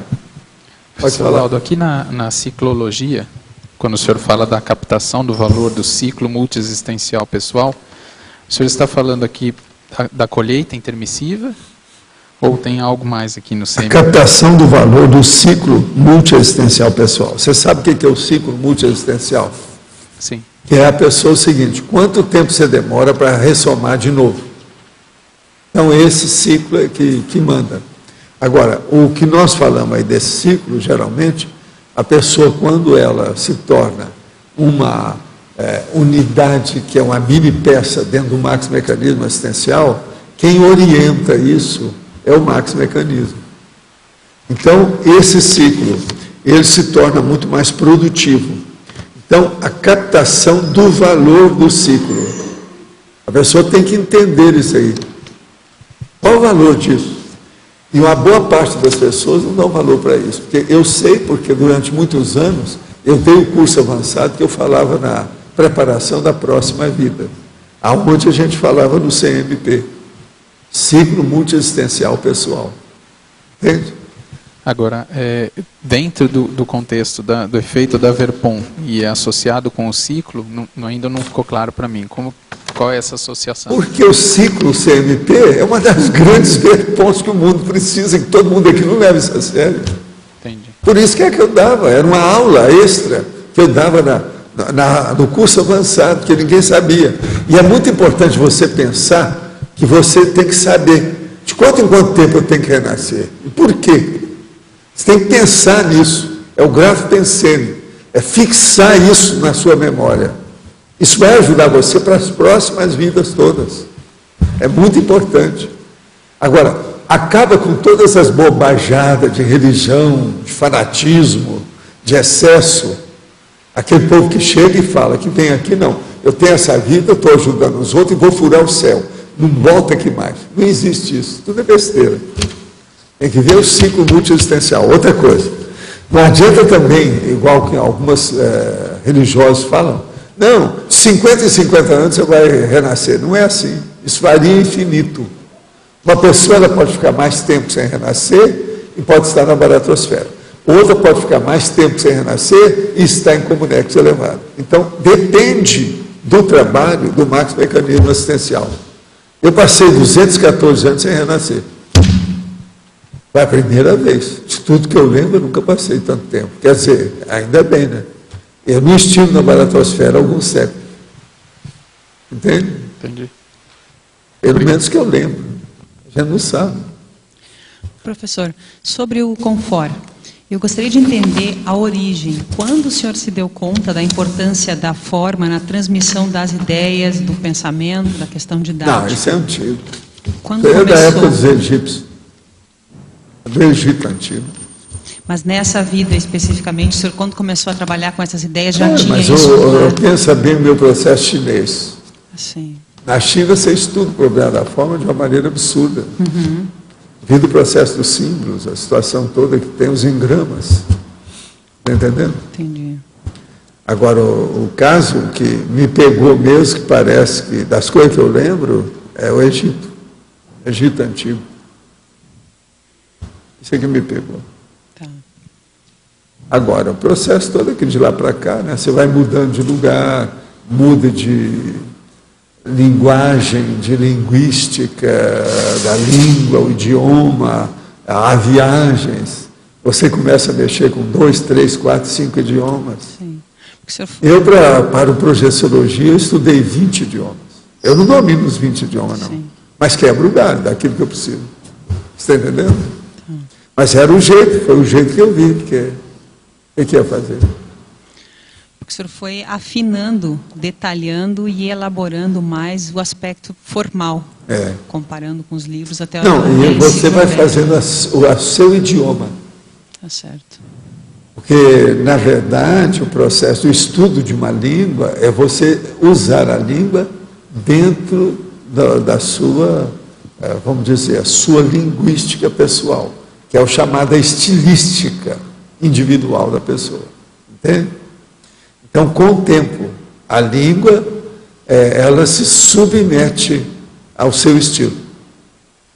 Para começar, você se submete a ela. Depois, você submete a língua ao seu estilo. Depende de você. Então, você faz a língua como você quer. Por isso que o povo não me entende aí. A hora que eu faço aí 5.000 neologismos, o povo não entende bem. E eu estou pouco... Não me interessa se entende ou não. O processo é fixar a ideia, é o grafo pensando. E com o tempo, aqueles que têm olhos de enxergar, vão ver o que é isso, vão entender o que a gente quer dizer. E vai ajudar, de qualquer maneira. Nesse caso, o senhor usa os outros idiomas para complementar e tirar o máximo de partido. Por exemplo, o nosso amigo Guimarães Rosa, ele tentou fazer uma opção de coisa dessa, criou uma linguagem regionalista do interior de Minas Gerais, do jeito que o Mário Palmério também fez. O Mário também era regionalista. Mas agora veja, o Guimarães, ele foi longe, fez aqui, truncou uma opção de coisa, chega num certo ponto que ele exagerou, a gente não entende bem. Você está entendendo certas coisas. Mas o homem era sério. Agora, por que ele era sério? Ele era poliglota, ele era diplomata. Você está entendendo? Ele foi longe. Outra coisa, o Mário também foi diplomata, ele era diplomata da Academia Brasileira de Letras. Mas ele foi nosso embaixador no Paraguai. Você está entendendo? É o povo que é poliglota. Agora, por exemplo, o Guimarães, ele exagerou. Por exemplo, está falando a opção de coisa, aí pela santa ele faz a seguinte frase: aos dava, A-O-S, e aí dava, ponto. Aos dava. Quer dizer, ele cortou os processos todos, sujeito, a situação toda. Isso tudo está lá. Pega essa garana dentro que você vai ver, essas coisas todas estão lá. Está entendendo? Grande Sertão, Veredas, então entender mais ainda do que isso. Agora, o Mário, por exemplo, o Mário criou uma opção de coisa, mas era mais regionalismo da área. O livro dele, por exemplo, Vila dos Confins, tem uma série também de expressões, de vocábulos que são regionalismos. Agora, o Guimarães Rosa não, ele truncava o processo da língua para mostrar a situação. Eu não, eu gosto de seguir mais ou menos a planificação clássica do problema da linguagem com racionalidade. E quero explicitar a ideia. Não me interessa fazer regionalismo, nem nada, tudo é bobagem. Não é por aí que eu penso. Entendeu? A minha intenção sempre foi essa. Agora, o Mário, eu conheço a história dele, desde que começou, desde o primeiro livro que ele publicou. Tudo. Eu vi tudo de perto. Entende? E ele tinha muita facilidade de expressão, não só oral, como escrita. O homem tinha uma facilidade danada. Era uma cabeça, o Mário. Ele passou do ponto. Quem? Essas pessoas que o senhor trouxe não, aqui. O Guimarães passou do ponto. O Mário não tanto, porque o Mário ele podia ter feito até mais coisa, mas ele era muito polivalente, não deu. Mas ele ajudou muita gente na vida toda. E inclusive me ajudou, né? Eu sou uma pessoa grata ao Mário. Me ajudou demais, porque ele é que me abriu o processo do estudo, senão ia me dar muito trabalho, eu ia atrasar minha vida, uma opção de coisa. Eu adiantei minha vida com ele. Ok. Essa passagem, professor, da informação, o ideal é que ela fique didática para não passar do ponto. Então, no caso, a pessoa adquirir o conhecimento... Você tem que ver qual é o seu desiderato, o seu escopo, a sua meta. Qual o objetivo que você pretende? Você escreve para quê? Eu escrevo para outro objetivo, não é o do Guimarães Rosa, nem do Mário Palmério, nem da Raquel de Queiroz, nenhum desse povo. Eu escrevo do ponto de vista técnico, o povo entender as ideias que são avançadas e uma opção delas novas. O povo tem dificuldade de entender. Então, a gente tem que escamotear a língua toda para ela servir de explicitação daquela ideia e nós estamos tendo dificuldade para expor. É por isso que eu faço isso tudo aqui. Agora, em ciência, estuda ciência. Em ciência tem que ter orismologia, a terminologia técnica. Nós não podemos fugir disso. Agora, a partir disso, então, como eu tinha que trabalhar muito com material, eu levei até as últimas consequências. É o que eu faço. Por isso que eu olho tanto detalhe, por isso que a turma tem dificuldade de fazer os verbetes. Mas a hora também que vocês começarem a entender, todo mundo vai passar para o meu partido. Pode estar certo, pode escrever o que eu estou falando. Já tem gente que já admite isso há muitos anos. Estão escrevendo aí. Agora, por quê? é um processo de melhor acesso à profundidade da ideia que você quer expor. As técnicas que eu uso todo faz essa confluência para isso. Então o negócio é sério. Pega aí qualquer verbete deles mesmo, com todas as repetições que eles têm. Tu tem sua razão. Eu não dou ponto sem nó. Entendeu? Agora aqui, no final da fatologia, poderia explicar a renúncia cosmoética e racional, a intenção orgulhosa de convencer, restringindo-se à comunicabilidade dos fatos e dos exemplos pessoais. O problema todo é o seguinte: nós temos que pensar que uma boa parte do povo que faz uma interlocução, uma dialética, que faz um debate, uma refutação, eles querem impingir uma ideia a tranco e barranco, quer dizer, no tapa. Eles querem impor algum princípio, alguma ideia. Enfim, eles querem convencer, eles querem persuadir. Eu não pretendo fazer isso. Eu informo, quem quiser pega ou larga, mas eu não vou perder tempo de querer abrir a cabeça de granito de uma pessoa com enxada ou uma machadinha e colocar a ideia lá dentro e depois fechar. Isso dá muito trabalho. A gente perde tempo com essas coisas. Então, o meu problema é de informação, de comunicação. Quem quiser pega, quem não quiser larga, esquece. Isso é bom para a pessoa e é bom para a gente. Você não vai perder tempo um com o outro. Agora, no meu caso, eu tenho uma vantagem aí que o povo desconhece, que é o processo dos intermissivistas. O intermissivista vem, ele me entende. Então fica mais fácil para mim. Eu já tenho um caminho já aberto, específico para o meu caso. Então estuda isso. Uma pessoa que quer convencer o outro e outra que não quer convencer. Eu falo as coisas. Agora, lá no fundo, quem está certo mesmo sou eu, porque esse negócio de persuadir os outros é besteira. Na maioria não é por aí, convencer os outros não vai. Agora, o que é a religião? É convencimento. O que é a ciência? Eles querem também, às vezes, dentro da refutação, é convencer para poder arranjar dinheiro para fazer mais pesquisa. É um processo sério. Outro aqui. Agora há pouco o senhor falou da simples coincidência, da sensação de transe do surfista de ondas grandes. Por que ocorre a simples coincidência em situações como essa? Porque a pessoa foi levada a uma condição que, no caso, quase sempre dessas pessoas, mais de 90% dos casos, é um processo de sensação, emoção, que ficou eletrizante, que é o problema da riscomania. Então, a riscomania pode tirar a pessoa do corpo. Ela fica descoincidida. No caso do surfista, isso é muito comum. Outra coisa, você sabe que eu estive no Hawaii, em Waikiki, essa coisa toda, muitas vezes, eu vi isso tudo lá, esse negócio todo. Outra coisa, a praia de Waikiki, eu dormi lá, só para ver esse processo de energia, para ver como é que era. Porque ia muita gente, estava na moda, isso é na década de 60 ainda. Eu dormi lá à noite, saí do hotel, passei a noite na praia, deitado, para ver como é que era. Eu fiz essa experiência em Ipanema. Fiz também na praia do Peró. Sabe onde é que é? Cabo Frio. É a Talque. E eu fui fazer e o carro deu negócio. Com relação às mobilizações básicas de energia, quando circula energia, sinto que há uma limpeza no meu holossoma.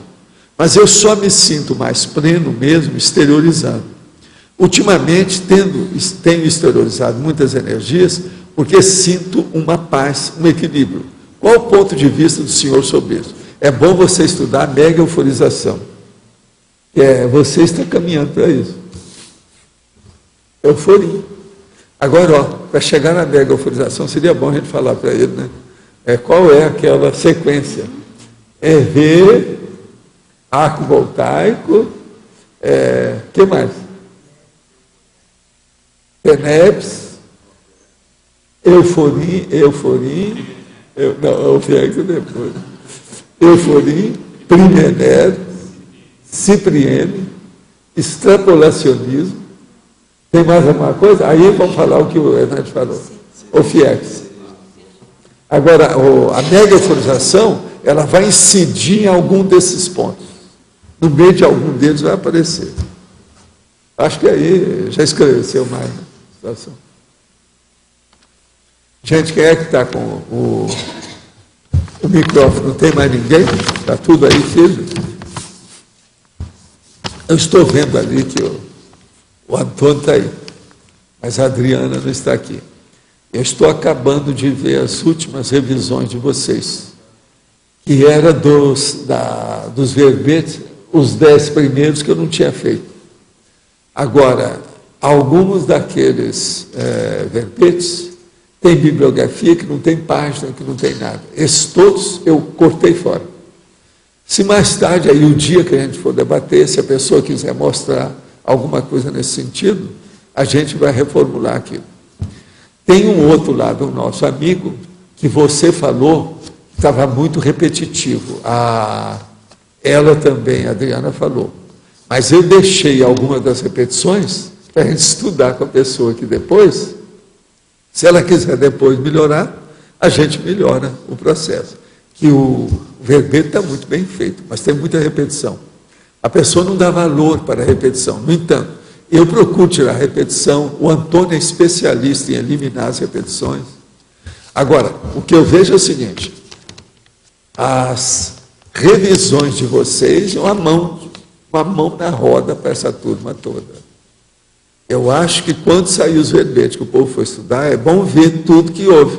Ele não pode chegar, viu o verbete foi publicado e ele ficar só nisso. Ele tem que estudar. Onde foi que eu errei? Onde foi que eu omiti? O que é que eu poderia melhorar? Eu acho que o povo tem que continuar estudando, porque isso vai ajudar demais a comunicação e a linguística dessa turma. Agora, acho que os verbetes estão poderosos, estão fortes. Você está entendendo? Os 20. E vocês podem preparar. É daqui quantos? Hoje é o dia 3 ou 4, então é daqui 17, 16 dias. Nós vamos trazer os 20 aí. Vocês se preparam para a gente estudar o negócio. Inclusive, você então tem 2 verbetes. Agora, é que tem um que vai ser no início, outro vai ser mais tarde, porque é na ordem alfabética que a gente põe. Vamos ver o que vai dar. Agora, vocês se preparam, tragam escudo, você está entendendo? Camuflagem, alguma coisa para aguentar a barra e tal. Hein? Pois é, mas vale a pena. Agora, o processo todo é o seguinte, vamos ver os próximos. Eu já estou querendo agora já pegar os próximos, que dê os próximos 20. Vamos examinar isso para a gente ver como é que fica. Agora, eu penso, viu, Antônio, se eu começar a expor aqui alguns dos erros básicos do povo, eu acho que a maioria vai melhorar isso mais depressa. O erro maior que eu acho, eu não sei você o que você acha, mas o erro maior que eu acho é a falta de detalhismo. Eles não vão na exaustividade do detalhismo. Então a pessoa faz ali, colocou qualquer tipo de ponto, qualquer coisa, ela larga, não está feito. Ela não vê a coordenação da ideia geral através dos pontos, entende? Daquela colocação. Falta isso. Foi por causa disso. O erro maior da bibliografia é justamente isso. Tem mais lá de erro, é baseado nisso. Agora, aquelas que eu pude, eu consertei tudo. Que você colocou, coisa que eu vi, que a Adriana viu, eu consertei tudo. Mas algumas eu eliminei tudo. Aí depois, se a pessoa quiser, vai ver. Porque senão, nós ficamos nesse arranca-rabo aí durante 5 anos. E não conserta. Porque você sabe, revisão e os originais tem disso. Se deixar, a pessoa vai. E vai indo. No fim, vira uma coberta que ela não sabe quem que é que começou o trapo. Você está entendendo como é que é? Ela foi emendando, depois ela não sabe como é que foi. Que é o processo do pano emendado. É um problema, hein? Coxa de retalho. É um problemão. O que você queria? Professor, anteontem o senhor falou a respeito, qualquer coisa a respeito da Alzheimer. Eu gostaria de saber, porque me convidaram para fazer uma palestra lá, e tudo que eu li não tinha nada a ver com o extrafísico, né, claro. Eu gostaria de saber se tem alguma coisa relacionada à pluriresistencialidade, se a pessoa realmente perde a memória por algum problema nessa vida, ou tem de Alzheimer, outros? antes de tudo, é um processo genético. Parte daí. Neurológico. Segundo, é um processo também da pessoa que não se importou com certas coisas da cabeça. Ela não usou o cérebro do jeito que devia. Então o cérebro estiola, entendeu? Então, isso é uma das... É a demência, né? A demência senil, Alzheimer é a demência senil. E sempre existiu, mas hoje o negócio está aumentando mais comum, né? devido ao processo da poluição. A poluição geral, a poluição de comida, uma opção de coisas. Eu acho que isso influi. Devido ao processo da fartura, a boa vida das pessoas, e ficar só na superfície do negócio, isso é ruim. Então ela não cultiva a memória, ela não cultiva a atenção, a concentração mental, só as faculdades mentais. Se não cultiva, a tendência é, como é que eu sempre falei aqui, o que é que mantém o órgão? Não é a função? Se não usa o cérebro ele definha. Mas se é genético, professor, tem a ver com Pois é, alguma mas outra coisa mais, genética é porque ele tem uma predisposição. Mas, por exemplo, a minha família, por parte da minha mãe, do meu avô, ele chegou a 95 anos. Na época que ele morreu, olha só, há muitas décadas. 95 anos. Mas veja, os últimos 15 anos por aí, a minha mãe fazia para ele batata e dava, porque era tocinho, porque ele estava acostumado a comer tocinho. E ele achava, esse tocinho está muito bom. Está totalmente piradinho. 95 anos. Agora veja, tinha umas primas dele, gente assim da mesma família, que todas ficaram senis, com demência senil. A minha irmã está viva. Ontem eu estive com ela, que é domingo. Está bem. Está com 90 anos. Levemos, eu e a Graça, levamos o seu requeijão. Ah, é? Ela provou e falou assim, esse é lá de bom. Minas. É um moreno, né? Pois é, mas de Uberaba o negócio. Você lembra da Fiuca? Sim. Do Lamartine? Sim. Primeira da minha mãe. Ah, é? Ela morreu com 100, faltou um dia, ela morreu um dia antes de completar 106 anos. Lúcida. É muita família, mas o pessoal mais jovem está ficando tudo sem Agora, memória. você é uma vergonha, né? Porque você vai viver 200 anos. O que você está fazendo? Cadê o livro? Eu não. Me dá o livro. Com esse povo vivendo assim, você ganhou do meu. Ela 106, o meu só 95 do meu avô. Agora, minha irmã está com 90 e está lúcida. Então, isso aqui é importante, né? Ontem ela provou lá o requeijão. Não, esse é de Minas. Gostou mais do moreno, foi? Esse porque o branco ela tinha gostado da Graça, mas o moreno é mais... Agora, a Graça levou para vir, né? Porque o processo é de Minas, você sabe. A gente falou que foi você que trouxe e tal. Que bom, né? E você é a dona de Uberaba, você sabe, né? Manda lá. Ah, todo mundo já me conhece aqui. Tudo bem. Fui velha por aqui. Agora, eu quero ver o livro. Não adianta, tá não adianta gado, fazenda, não, terra. O processo nosso é livro. O que tem que deixar aqui é livro. Não adianta deixar gado, fazenda, terra, patrimônio, não. Não, tem que o processo é livro. É para fazer o entrosamento. Eu estou esperando o seu. Pode deixar. Estão fazendo, né? Obrigada. Mas, gente, dentro do processo aqui da taxologia, nós temos aqui os 12 efeitos derivados da vida exemplificativa da pessoa. CI, a participação em curso intermissivo pré-ressomático. Cosmoconsciência, a conquista da vivência máxima do parapsiquismo por meio da consciência cósmica. Descrenciologia, a alforria pessoal das crendices, mitos e superstições seculares ao dar preferência às experiências pessoais diretas. Essa da euforia está boa, não está, João? É uma coisa séria, alforria. 13 de maio. Agora, dispersidade, a conquista da condição da desassedialidade permanente total. Libertação das lavagens subcerebrais, em particular a superação das inculcações das religiões, seitas, teologias, doutrinações e politicagens de todos os tipos. Macrosoma, a obtenção da macrosomaticidade funcional no desempenho da autoproex. Max Proex, a participação direta, autoconsciente nas programações essenciais do grupo evolutivo, que é o que você falou.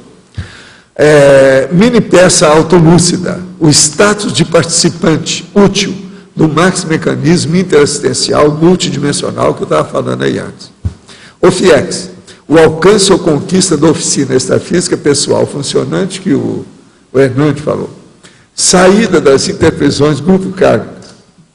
A libertação interconsciencial da consciência dos liames patológicos. TARES. A execução das tarefas assistenciais do esclarecimento interconsciencial. Ultrapassagem da MESMEX. A eliminação das repetições de perdas existenciais continuadas. Agora, aqui nós temos o top da conscienciologia, né? Algumas dessas coisas são de alto nível, né? É um processo bem alto. O problema é pinacular, como eu chamo, é o pináculo dos processos. Por exemplo, o caso aqui do macrosoma, dispersidade, a cosmoconsciência, isso aí já é muito. A OFIEX, tudo são coisas bravas. Quer dizer, tem umas que são mais acessíveis e outras um pouco mais pesadinhas. Agora, Rosa, você quer falar alguma coisa? Na fatologia, na quarta linha, tem assim, tem um item aí que é a inautenticidade, a mentiraria. A mentiraria, o caradurismo e o bifrontismo como sendo condições patológicas da consciência geradas pela ausência de autocrítica, autoincorrupção, autodesassédio e autopriorização. Isso. Aí, assim, ela quebrou um pouco aí a sequência do que estava mais, assim, indicando positivo. Mas isso aqui quer dizer, nesse tema aí, puxando a responsabilidade para a pessoa, que a que pessoa o efeito pensar, da né, o que vai fazer. A Verpon séria é isso. Esse é o objetivo mesmo desse item. Se você, por exemplo, percebeu uma Verpon, a primeira coisa que você tem que perguntar é o seguinte: por que isso veio para mim? Qual é o puxão de orelha que eu estou recebendo? Por quê? Isso é para chamar a atenção. Daí tem que ter a autenticidade. Uma Verpon, né? Por quê? Agora, se você recebeu a Verpon, mas você já tinha ideia daquilo, já é uma coisa mais acessível, a coisa já é diferente. Mas vamos supor que a Verpon chegue com ideias que vão renovar um determinado segmento das suas pesquisas. Isso aí é muito sério. Sua responsabilidade está aumentando com isso. Pensa nisso. Professor. Agora, uma Verpon, por exemplo, ela pode atingir a sua pessoa diretamente, ou pode ser um processo só extrafísico, extrapessoal, entendeu? Não. Alguma coisa. Então, isso também tem que examinar. Não entendi isso, não. Não entendi. Por exemplo, pode ser uma Verpon que diz respeito a você. Por exemplo, uma lembrança de uma retrocognição sua violenta que vai clarear tudo aí. Como é que fica? É Verpon. É verdade relativa de Primeiro bagunça para depois clarear, né? Eu queria retornar à questão da forma que o senhor trouxe com o aspecto da China e do Egito. Minha pergunta é o seguinte: por que a diferenciação e o detalhismo agora na enciclopédia? É devido à passagem da informação e antes os livros... É o processo do poliglotismo, da polimatia. Eu quero colocar de tal maneira que a pessoa, se vai traduzir tudo isso, ela tem que traduzir praticamente de modo inteiriço a ideia, porque senão ela não vai conseguir nada. Se ficar na superfície, ela não vai aprofundar a ideia. Então, isso pega tudo quanto é tipo de idioma, para forçar o processo da tradução, certo. O problema da visão cosmovisual, quer dizer, a cosmofisiologia das ideias, tudo isso aqui pega. Claro. Foi por isso, eu falei desde o início, falei assim, olha, eu vou fazer uma enciclopédia, mas não vai ser igual às outras enciclopédias, mas eu vou seguir tudo que as grandes enciclopédias seguem. Por exemplo, nós vamos seguir o processo técnico da Enciclopédia Britânica de colocar as microbiografias e também as abreviaturas dos colaboradores, dos enciclopedistas. Isso tudo eu estou seguindo o que tem. Agora, estamos fazendo uma série de condições aqui dentro desse estilo que elas nunca usaram. No início, por exemplo, eu comecei a pensar em fazer um dicionário enciclopédico. Depois cheguei à conclusão que não adiantava, tinha que ser mesmo e avançar desde o início com enciclopédia. Mas, por exemplo, eu podia entrar no dicionário enciclopédico para depois passar para a enciclopédia. Mas não seria a mesma coisa, ia confundir em vez de ajudar. ia ajudar muito. Por isso que é que eu já comecei. Então, aí eu falei assim, então, no início eu faço verbetes que seja do dicionário enciclopédico. São os verbetes pequenininhos. Só tinha 23 dados básicos, você está entendendo? Sim. Seções. Agora, esse hoje aqui tem 3 vezes mais, tem 70. Mais de 70. Você Isso entendeu? faz com que a própria leitura seja... Agora, hoje vocês já admitem certas coisas, já estão entendendo, vocês já entraram no universo mental que nós estamos criando do curso intermissivo. Agora, a metade foi o curso intermissivo que deu a vocês, a outra metade já somos nós. Aí eu parto isso no meio. Está entendendo como é que é? Então, as pessoas que vêm de fora, que não fizeram o curso intermissivo, então a metade elas não têm. Nós temos que trabalhar mais com elas, para ver como é que fica. É aí que vem os tempos que você é implicado lá com os tempos, lá você sempre está falando e tal. Então, pense bem na questão de tempo.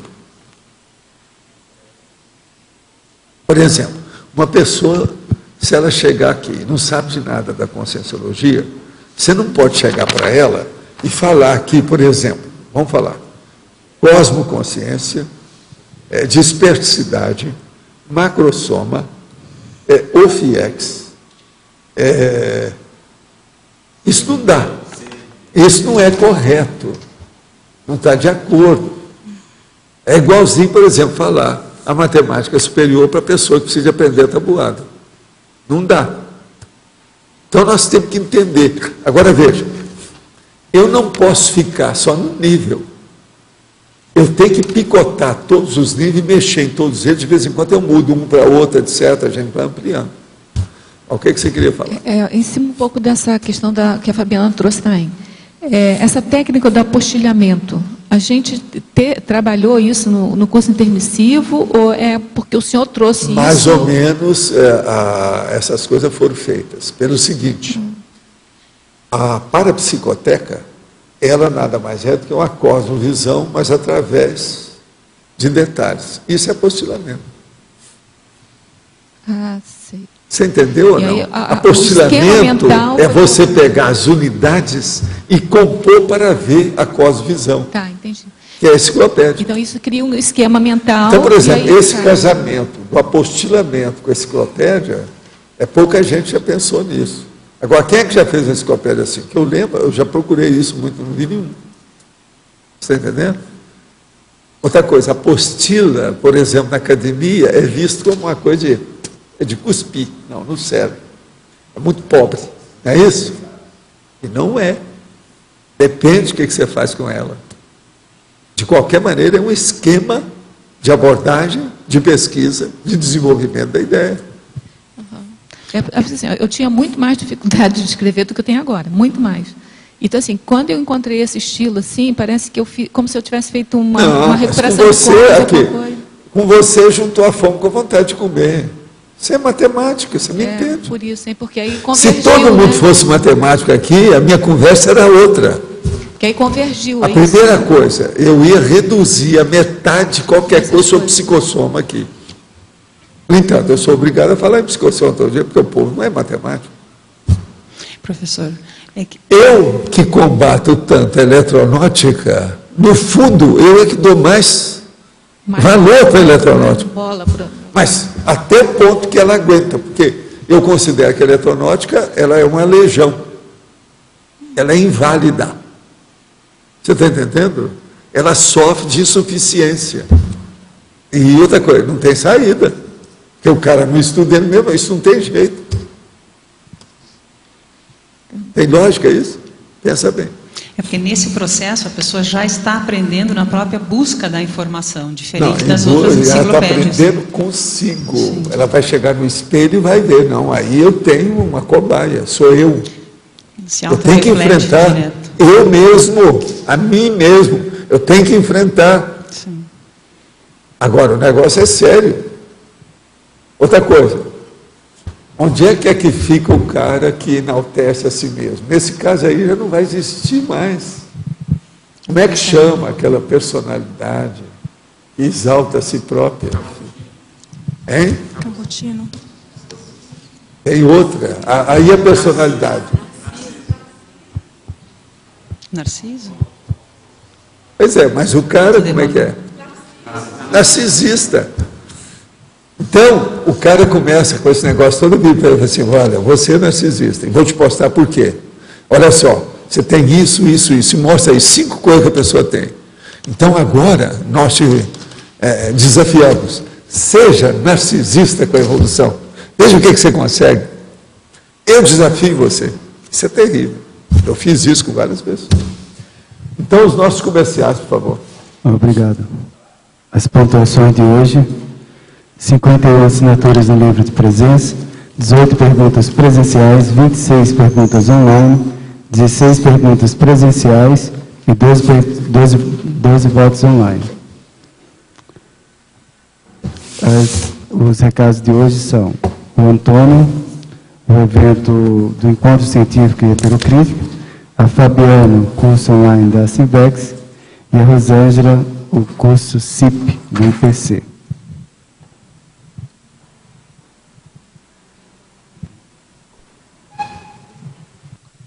Boa tarde a todos. Nós queremos convidá-los para o primeiro encontro de integração técnico-científico da CCCI. É um evento organizado pelo Conselho Científico da Unicim e acontece agora na sexta-feira, sábado e domingo. É um evento gratuito e pretende abrir um debate sobre a atividade técnico-científica na CCCI. Então, todos os técnicos científicos das ICs e os colégios invisíveis estão convidados para apresentarem suas pontuações, seus problemas e suas soluções, no sentido de integrarmos aí essas atividades, visando a qualificação da cientificidade na CCCI. Então, é um evento gratuito, aberto a todos. Sexta-feira, é um aviso especial aí ao Loche, que vai haver um coquetel, né? Então, boca livre. Sexta-feira. E além desse evento, um outro evento com total confluência aí com essa atividade é o Heterocrítica de Obra Útil, que vai estar se realizando aí dias 4 e 5 de setembro, sábado e domingo. É uma edição especial com a presença do autor Gilson Volpato, e a obra dele é Administração da Vida Científica.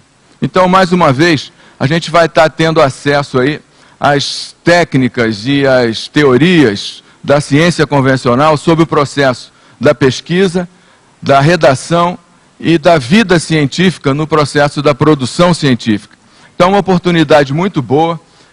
A gente conta aí com a presença daqueles que estão interessados no tema e estamos à disposição aí para maiores informações. Aqui nesse folheto que está à disposição aí na entrada do tertuliário, lá na recepção do CIEC, e que foi mandado por e-mail, vocês vão ver aqui as informações básicas, inclusive, né, os 6 livros que o autor já publicou sobre o tema de redação e pesquisa científica. Lembrando que ele é editor, né, da revista Biomedical Sciences.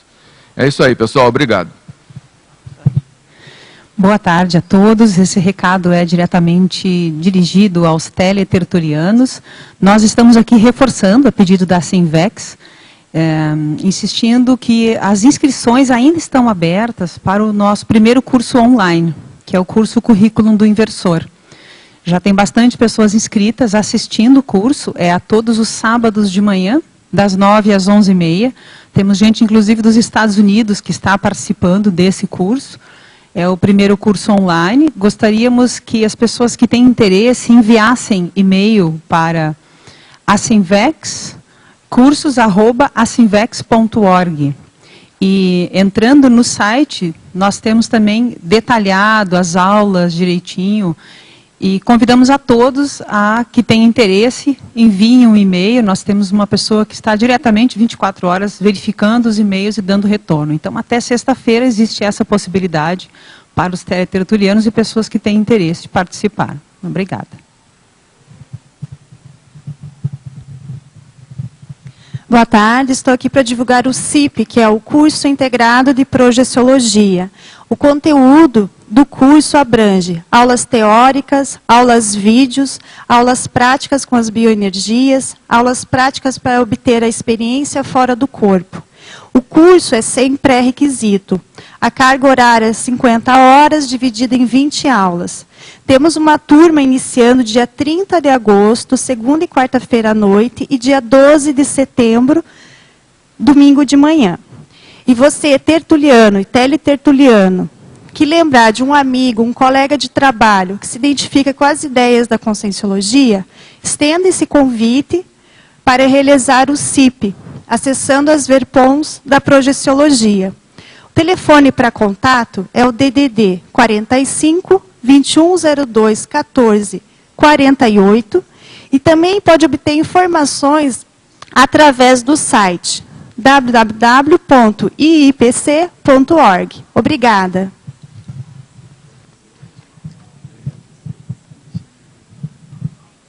Mega acontecimento histórico, é o verbete eleito para amanhã, a especialidade Historiologia. Obrigado a todos e uma boa tarde.